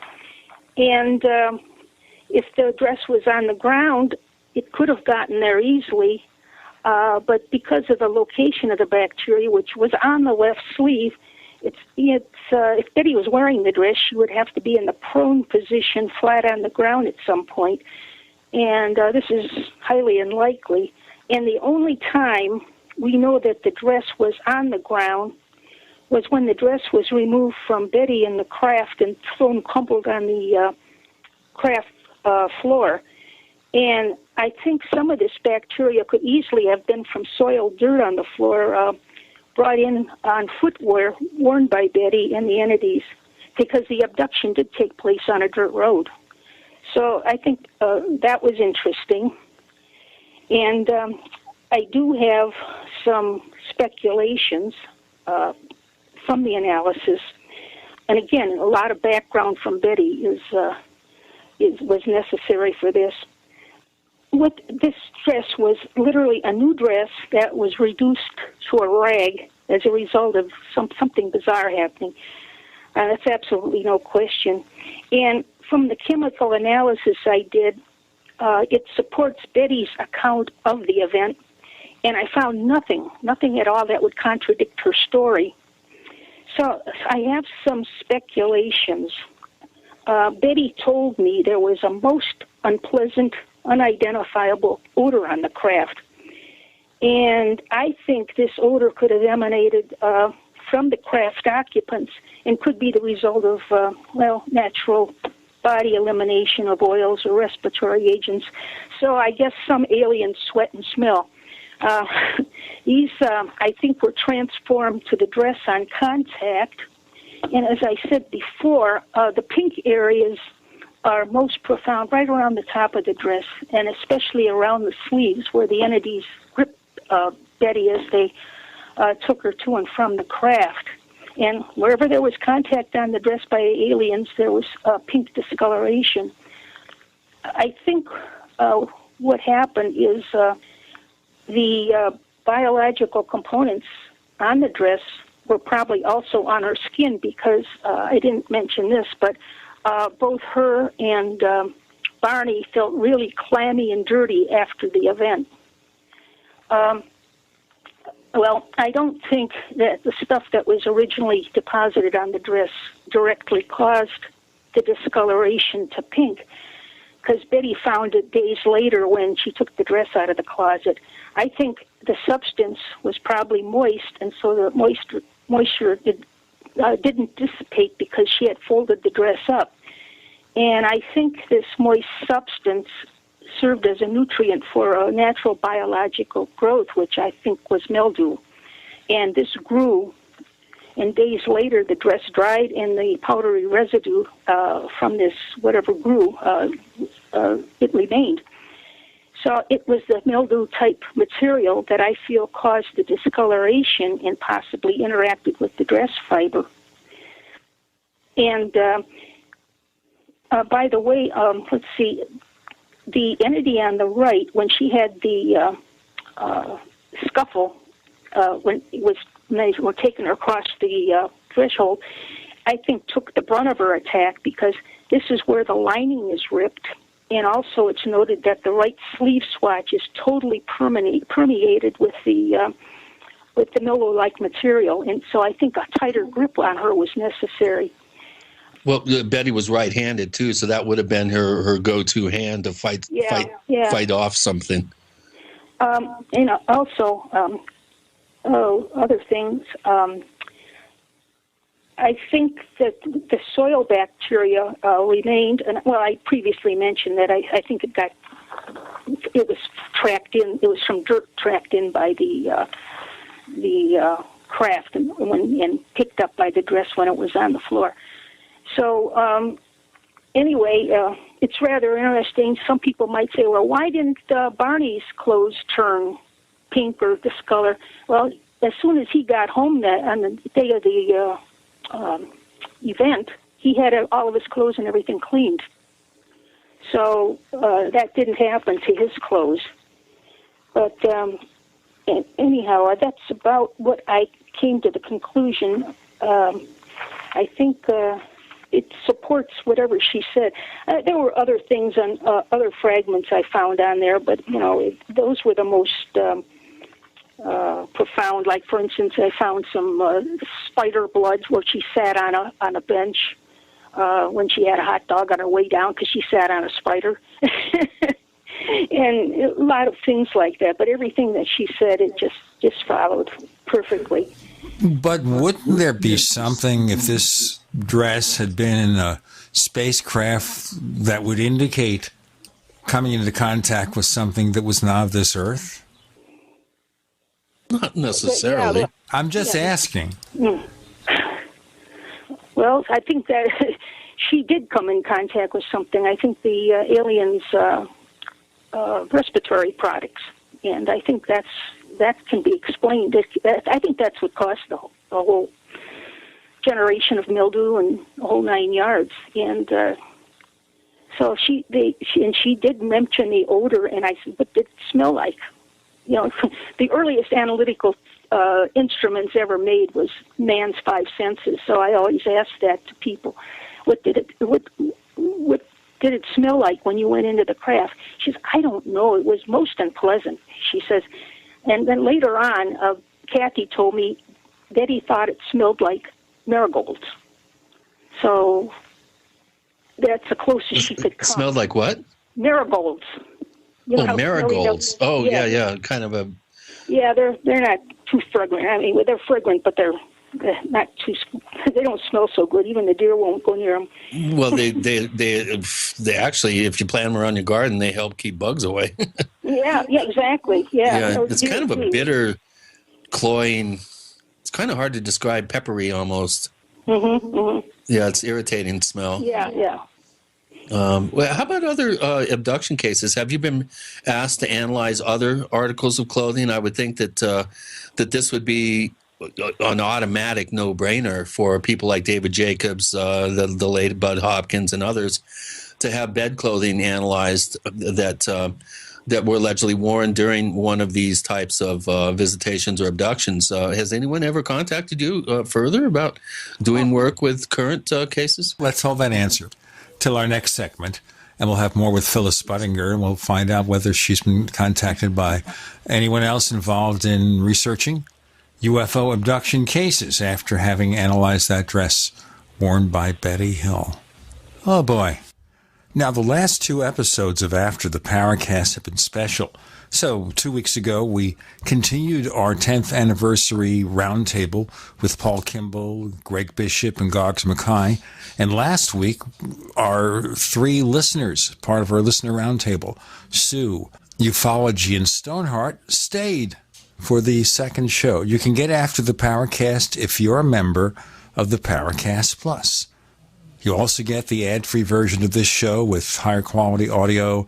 We're delivering show transcripts now. We'll have a special section for classic ad-free episodes. So lots out there. More to come. If you want to learn more about the Paracast Plus, go to plus.theparacast.com. That's plus.theparacast.com.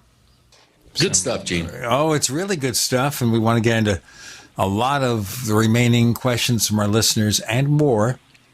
You're with Gene and Chris. You're in the Paracast.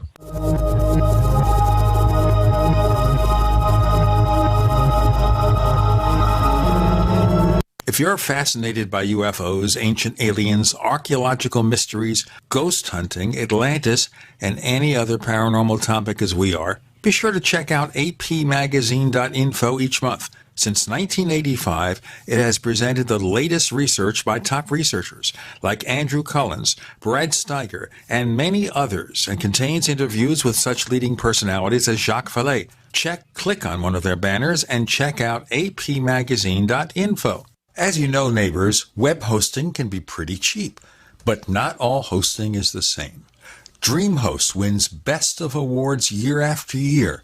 You get unlimited disk space, unlimited bandwidth, and even the low-cost plans put your sites on high-performance SSDs.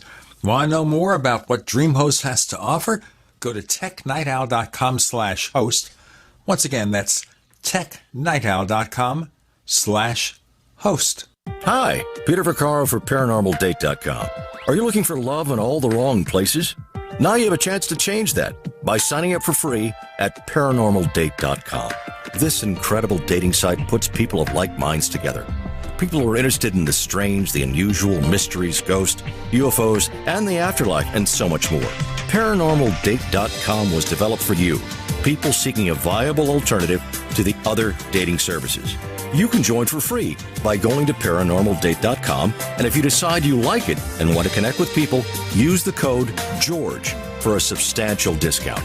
Mark Rawlings, president of ParanormalDate.com, says so many people hunger to share their experiences about the paranormal, the unexplainable, or the afterlife, and so much more, and this is the source for them to meet and share that common interest. So sign up for free at ParanormalDate.com, ParanormalDate.com, and use the code GEORGE if you decide to connect with someone you like.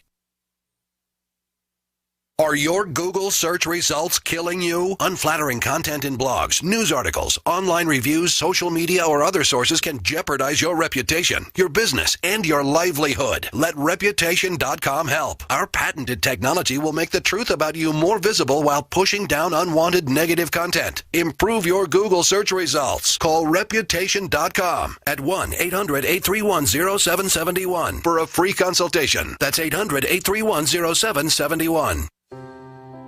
Are you worried about your mom or dad living alone in their house? Hi, I'm Joan London. Listen, I know how difficult it is to find senior care for someone you love. That's why I recommend a free service called A Place for Mom. They are the nation's largest senior living referral service. Call A Place for Mom today. To receive free information on senior living communities in your area, call A Place for Mom at 1-800-704-6182. A Place for Mom offers free one-on-one advice from local advisors and a personalized list of senior living communities you can visit. If you have questions about senior care for your mom or dad, there's a place for answers, A Place for Mom. Call A Place for Mom in the next 10 minutes to get your free ebook on financing senior care as well as free information on senior living communities in your area. Call 1-800-704-6182. That's 1-800-704-6182. Attention citizens. This man has received national attention for accurately predicting every major financial trend, including the market crash of 2008. His name is Harry Dent. And in his newly released book, he is making even bigger and bolder predictions that have the potential to devastate the world economy and your personal wealth. You can get a free copy of Harry Dent's bestseller, The Demographic Cliff, containing never-before-published information by simply visiting www.harrydentresearch.com. Again, that's www.harrydentresearch.com. We'd like to hear from you. If you have a comment or question about the Paracast, send it to news@theparacast.com. That's news@theparacast.com. And don't forget to visit our famous Paracast community forums at forum.theparacast.com. So we have Phyllis Budinger with a question on the table. It's sitting there on the table. Let me get it right now. Here it is. See? Question on the table, but it's not on that piece of paper. That's just my show schedule. So Phyllis, as you were asked been in contact with anyone else with regard to a UFO abduction case? Yes, I'm working on one right now. But Kathy Martin sent me a T-shirt a couple of years ago, and I just finished. I did a lot of work on it, and darn, I can't find anything on it. It was faded. She says, "Is it related to what happened to Betty's dress?" Well, the only thing I could tell it definitely was not the same thing that happened to Betty's dress. There was no substance on it that I could identify, and either that substance was gone, or either it was some kind of an energy source that caused the coloration. That's all I could come up with. But I did a lot of work on that. A lot of these samples that come in are actually research projects. And the clothing is one such thing. You know, it takes me a long time, and I try everything I can think of. I put my whole bag of analytical tricks on this T-shirt. And at least I could say, no, this was entirely different than what happened to Betty Hill's dress. But I couldn't pick up anything outside of common mundane things you'd find on a T-shirt. This was a different substance than Betty. I mean, it was cotton. Betty's dress was cellulose acetate. It was the dye and fiber had not been attacked like Betty's. There was absolutely no substance identifiable on there, and on and on. So the speculations I made that was the best I could come up with. There's nothing there. So it was there, or it was an energy source or something. Well, certainly we're getting slightly graphic here. If someone claims that they were sexually probed by aliens or somehow involved in an effort to create a hybrid humanoid alien, there ought to be some kind of physical evidence around, unless E.T. is being very circumspect and cleaning everything up. Well, they're cagey, I'll tell you, from the stuff I've been getting. They're cagey. Yeah, maybe they have some sort of energy process that totally erases all trace of something. You just don't know. Well, the interesting thing about this one was the man's cell phone was on and recording, and toward the end of the recording, there was a purple neon type light that was on the phone, and I don't know if it's related or not. But that's where the background information comes in handy. Was it connected with that? And interesting enough, the T-shirt, when he woke up, he sat on the edge of the bed at 4 o'clock in the morning, and next thing you knew, it was 8 o'clock, and his T-shirt was on inside out and backwards. So I could tell things like, okay, he said he was sweating profusely. I could say, okay, the sweat was more abundant on the inside, which meant since it was inside out when he was there, that the lion's share of the perspiration came before the shirt was removed. I could find out all kinds of things like that, but to find out what it was, caused it, I don't know. The perspiration was the only thing I could find in abundance, and I don't think that caused the staining. And besides, here's the interesting thing about that. It had all pink faded spots on there, but it gradually restored back to its original color over time. And I couldn't tell. Wow, that's interesting. Yeah, so it's a weird one. And so... How could you explain that with a mundane... Unless, again, some energy source and something... but is there anything conventional that could account for that kind of effect? Well, I'll tell you. If your listeners out there are listening, please tell me, because I put UV light on it, infrared light on it. I put it in the microwave. I did everything trying to turn it to a pink color. My speculation was that maybe there was an energy source that raised things up to a higher energy level, and then it slowly released itself, and the color went back. Don't know. But why pink? That's interesting. There's a correlation there between the Hill case, 50 years before. That's pretty interesting. Yeah, but still, it was not the same thing. Definitely not the same process that happened to the Biddy. Right, but it's the same color. Yeah, I know. So maybe these are, fashionably challenged aliens that are still stuck in the pink and pastel 80s or something. I have some other... I think I even had a pink jacket back then, actually. Oh, yeah? Pink and black? Yeah. Yeah. Yeah. Yeah. Oh, my goodness. Well, why haven't more people contacted you? I would think that you'd be inundated. Yeah, I'll tell you. I've got some more clothing now from a more recent event that happened here in Ohio. And it was a missing time in a state park where some fishermen... It's very similar to the Allagash story.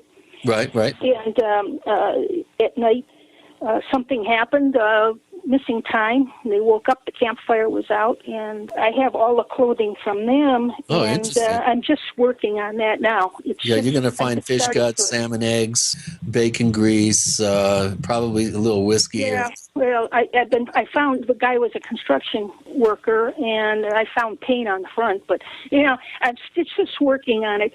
One thing that interests me, and it might not mean anything, but I found on the sleeves stains that could only be observed by UV light, putting them over. So I'm focusing on that now, and I'm trying to isolate that so I can get a better look at it. Yeah, there are some lubricants and automotive products that fluoresce. Exactly. So. Yeah. So I don't know. I'm getting.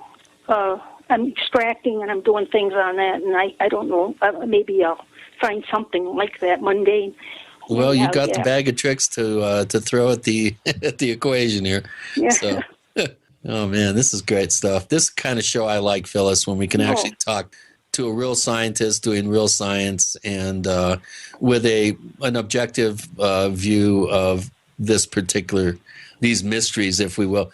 But you keep saying aliens. It sounds like you really have a sense that we are being visited by extraterrestrials. Of course, you did mention the possibility of some sort of meta-terrestrial, if you will, or even time, chrononauts. Maybe it's Andrew Basiago coming back from the future trying to mess with everybody. Before we go on and we go back to the future. Man. Well, all right. That's where we have the flying roller derbies and everything. And the flying cars. Why don't we have flying cars as they had in Back to the Future? Well, I'm really concerned over that. They do. They're just now coming out. Yeah, well, I guess we were late. They even have a flying drone that can seat a pilot. Well, I'm very conceited myself. We have Phyllis Budinger with Gene and Chris. You're in the Paracast.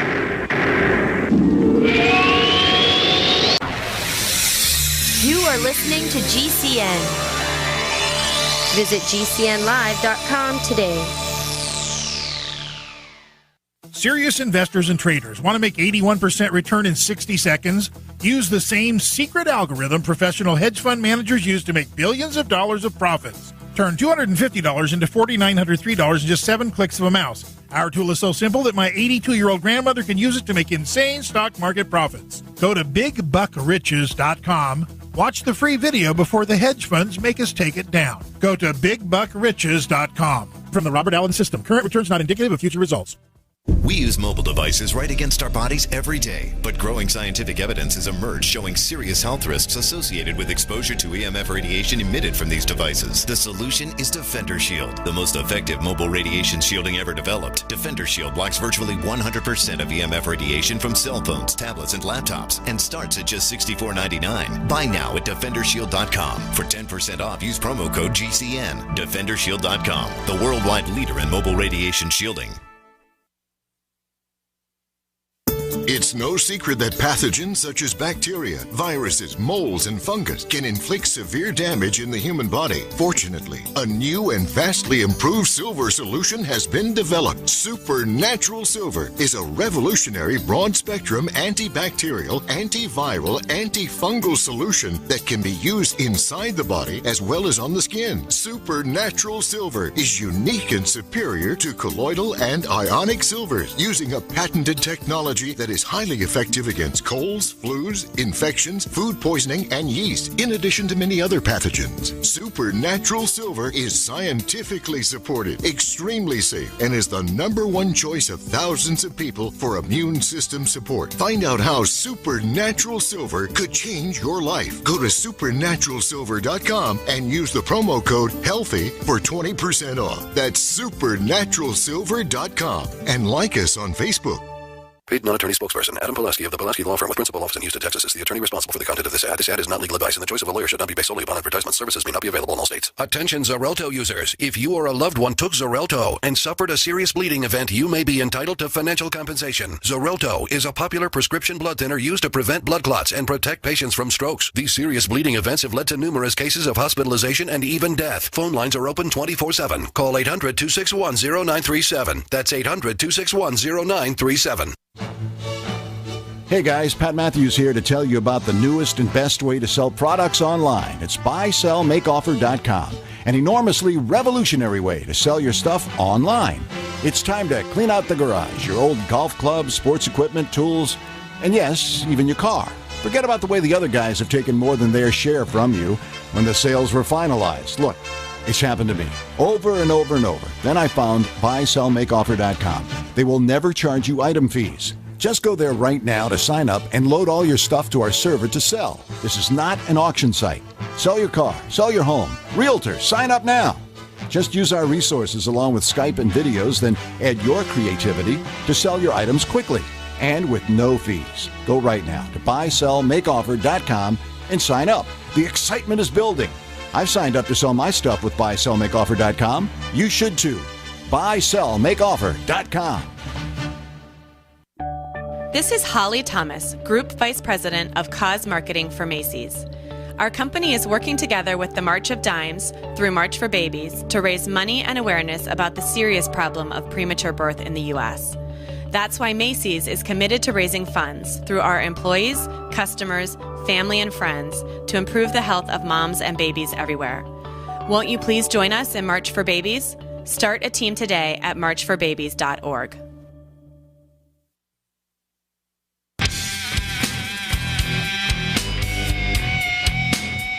This is Kurt Sutherland, the author of UFO Mysteries, and you're listening to the Paracast.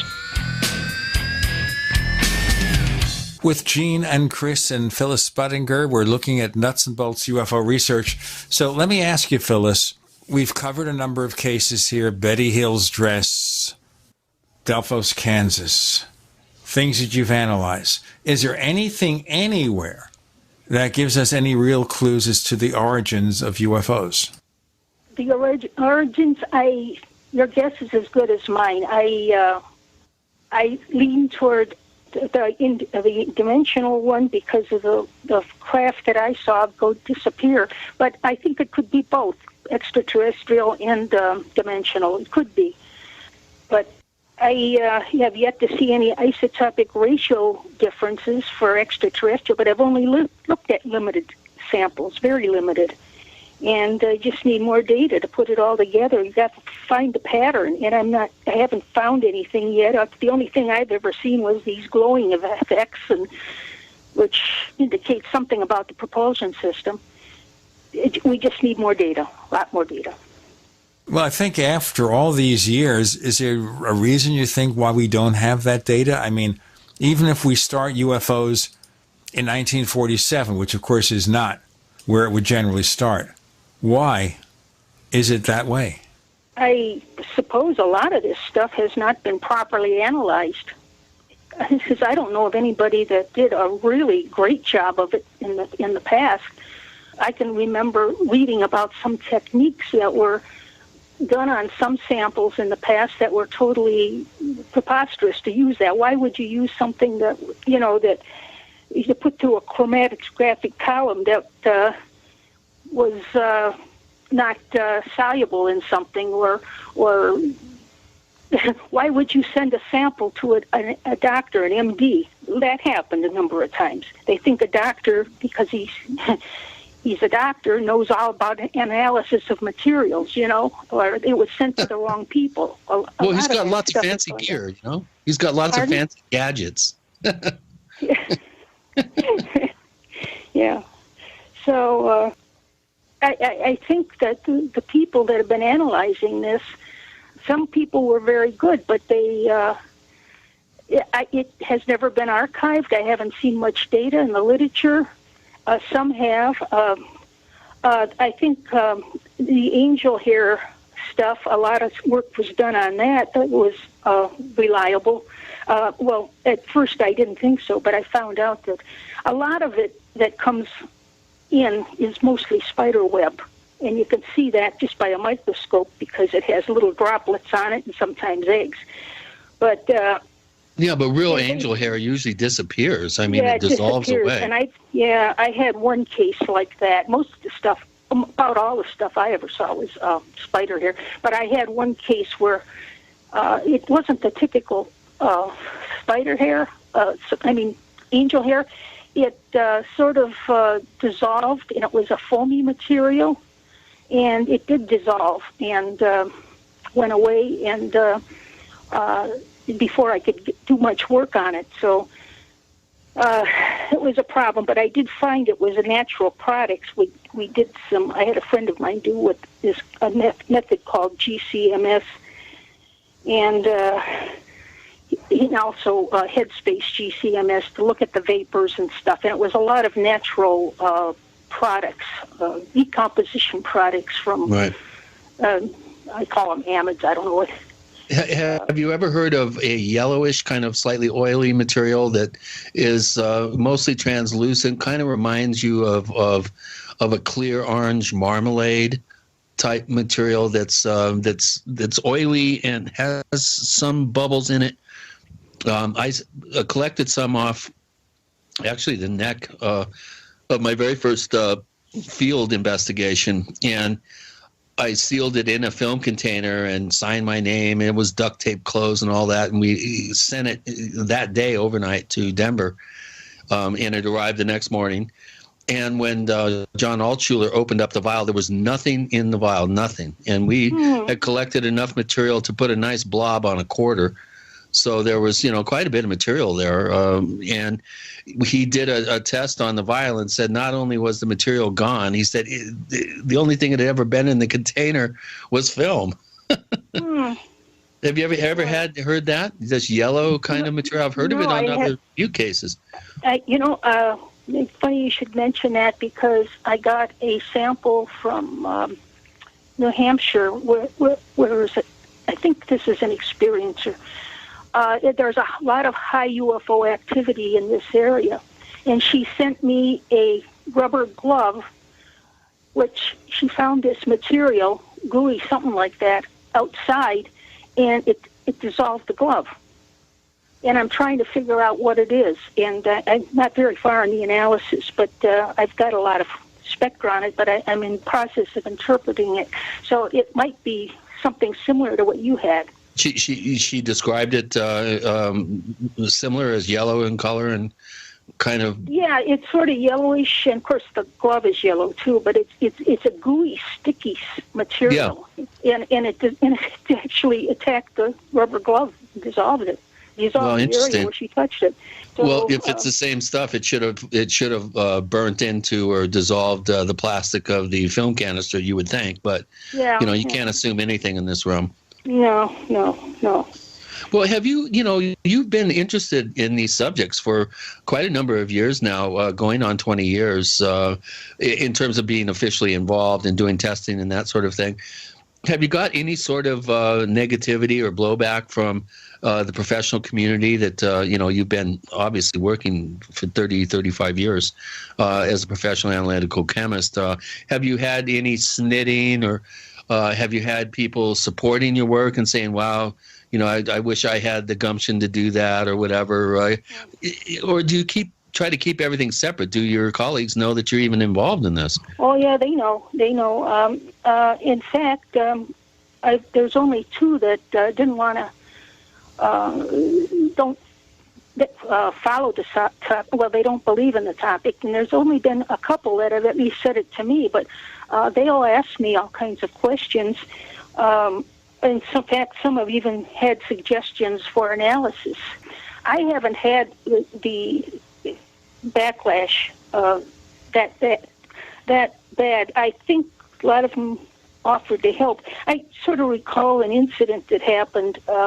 It was after I retired. A friend of mine was working for a large company in the analytical area, and he asked me, he said, could you come over and help us out for a while? And I said, okay, yeah. So I went over there and worked for a couple months. And they had, like most companies, they had project reviews. Everybody has a turnover of the year. And some guy asked me, one of the scientists there, he found out, he says, what are you doing with this lab of yours? You know, he found out I had. I says, well, I'm looking at UFO-related material. And he says, you know, if you gave a project review on that, he said, you wouldn't have enough chairs for all the people to come in. We'd have to open the doors. Oh, and no kidding. That was a comment he made, you know. Wow. And so they, in fact, some of the people I worked with, after they left our company, the petroleum company, it moved out of town, some formed their own testing labs. And in fact, one of the fellows that does he's one of the experts in the field, ICP-MS technique, which he does some of the isotopic ratios. And he's very interested in it. Though he won't discuss his name in public, he's very interested, and he runs anything that I bring over to him. And there's another one that I just contacted the other day on the West Coast, out in your area, actually near the San Diego area, who does certain tests that I need, XRD and so forth. Let me ask you on the next segment something about that, because I'm curious about one thing with regard to scientific participation. Mm-hmm. We have Phyllis Budinger with Gina and Chris for one more segment. You're in the Paracast.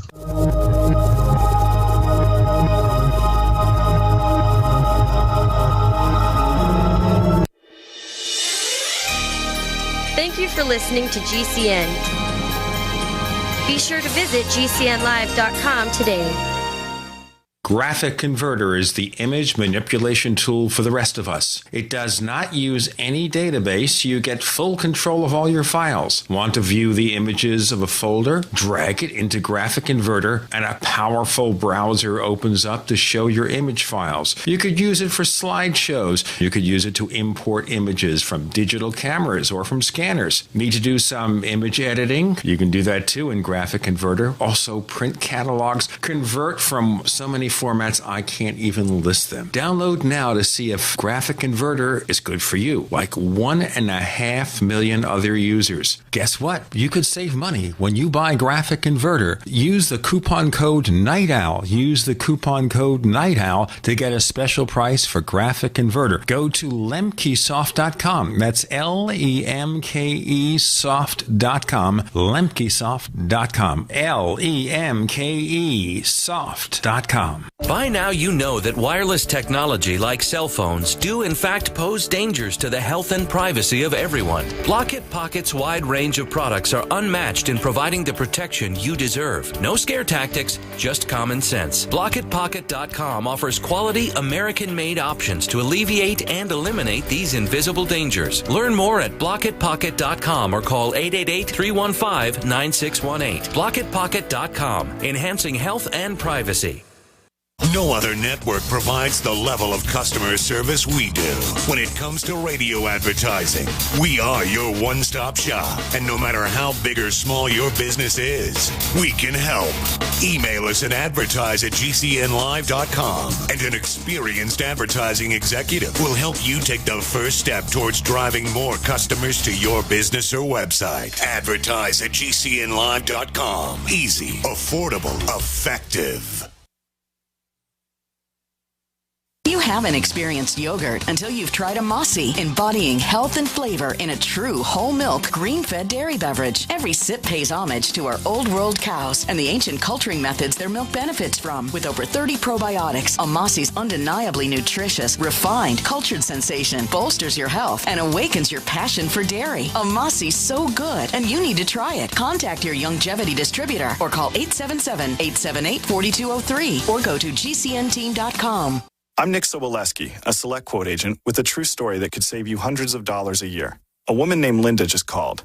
Her husband, Ray, has a $300,000 group life insurance policy, but is changing jobs and can't take it with him. Well, I impartially shopped the highly rated term life insurance companies we represent and found Ray, who is 41 and takes medication to control his cholesterol, a 10-year, $500,000 policy for under $26 a month. That's almost twice the coverage for less than half of what he had paid. If SelectQuote hasn't shopped for your life insurance, you're probably paying too much. For your free quote, call 1-800-403-4885. That's 1-800-403-4885. 1-800-403-4885. Or go to SelectQuote.com. We shop, you save. Get full details in the example policy at SelectQuote.com/commercials. Your price could vary depending on your health, issuing company, and other factors. Not available in all states. Owe $10,000 or more to the IRS? Get on board with the Tax Admiral. Don't pick on the IRS alone. I'll cut penalties and reduce your overall tax bill. Sometimes I can even get it zeroed out completely. We're an A-rated company helping people clean up their mess with the IRS. If you owe $10,000 or more, then call the Tax Admiral. Call 800-287-7180. Again, that's 800-287-7180. 800-287-7180.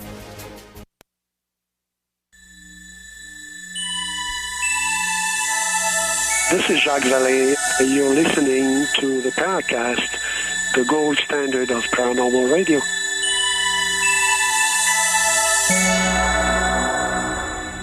We have Phyllis Budinger, winner of the 2013 MUFON Ufologist of the Year. Phyllis, okay, so you're in touch with these scientists who are basically working on the QT. Mm-hmm. Is that a big problem? We see that there may be a lot of potential scientific interest, but they don't want to be publicly linked to the UFO stuff. Yeah, I can see that. When I did the Delphos report, for instance, I wanted to acknowledge everybody that contributed to it. The good thing was everybody said, okay, use my name in the back, But one guy didn't. He says, no, I don't want to be connected to this. And he was about to leave for Argonne, too, the National Laboratory. He says, no, I don't want my name on it. So, right. And what the interesting thing is on that, though, I've gone to meetings, and I've had a few people, scientists, come up and ask me if they could run some tests for me if I wanted them to. So, but it's on the QT. So. Well, do you think that this I don't know, I guess professional reticence of getting slimed by this subject, do you think that this is slowly changing and that maybe the younger professionals coming up in the scientific community are a little less reticent to be associated with this subject? Or do you think it's just... I think definitely changing. It is changing. Good. Yeah. Because I would hope this is not a predictable institutional problem. Yeah. Well, there's more and more sightings, and a lot of this, and you go out like on these programs, like my doctor, he saw a UFO, and they say, maybe we ought to look into this a little bit more, But they don't want to jeopardize their position wherever they're working, and I can understand that. I didn't talk too much about it at work, but they knew I was involved with it.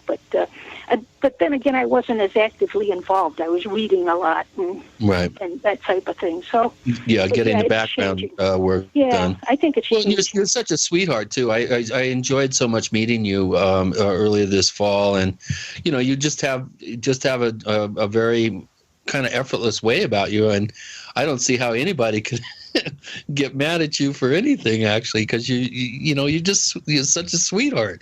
I'm not blowing smoke here. I've been wanting to meet you for a long time, and it was a real pleasure finally meeting you.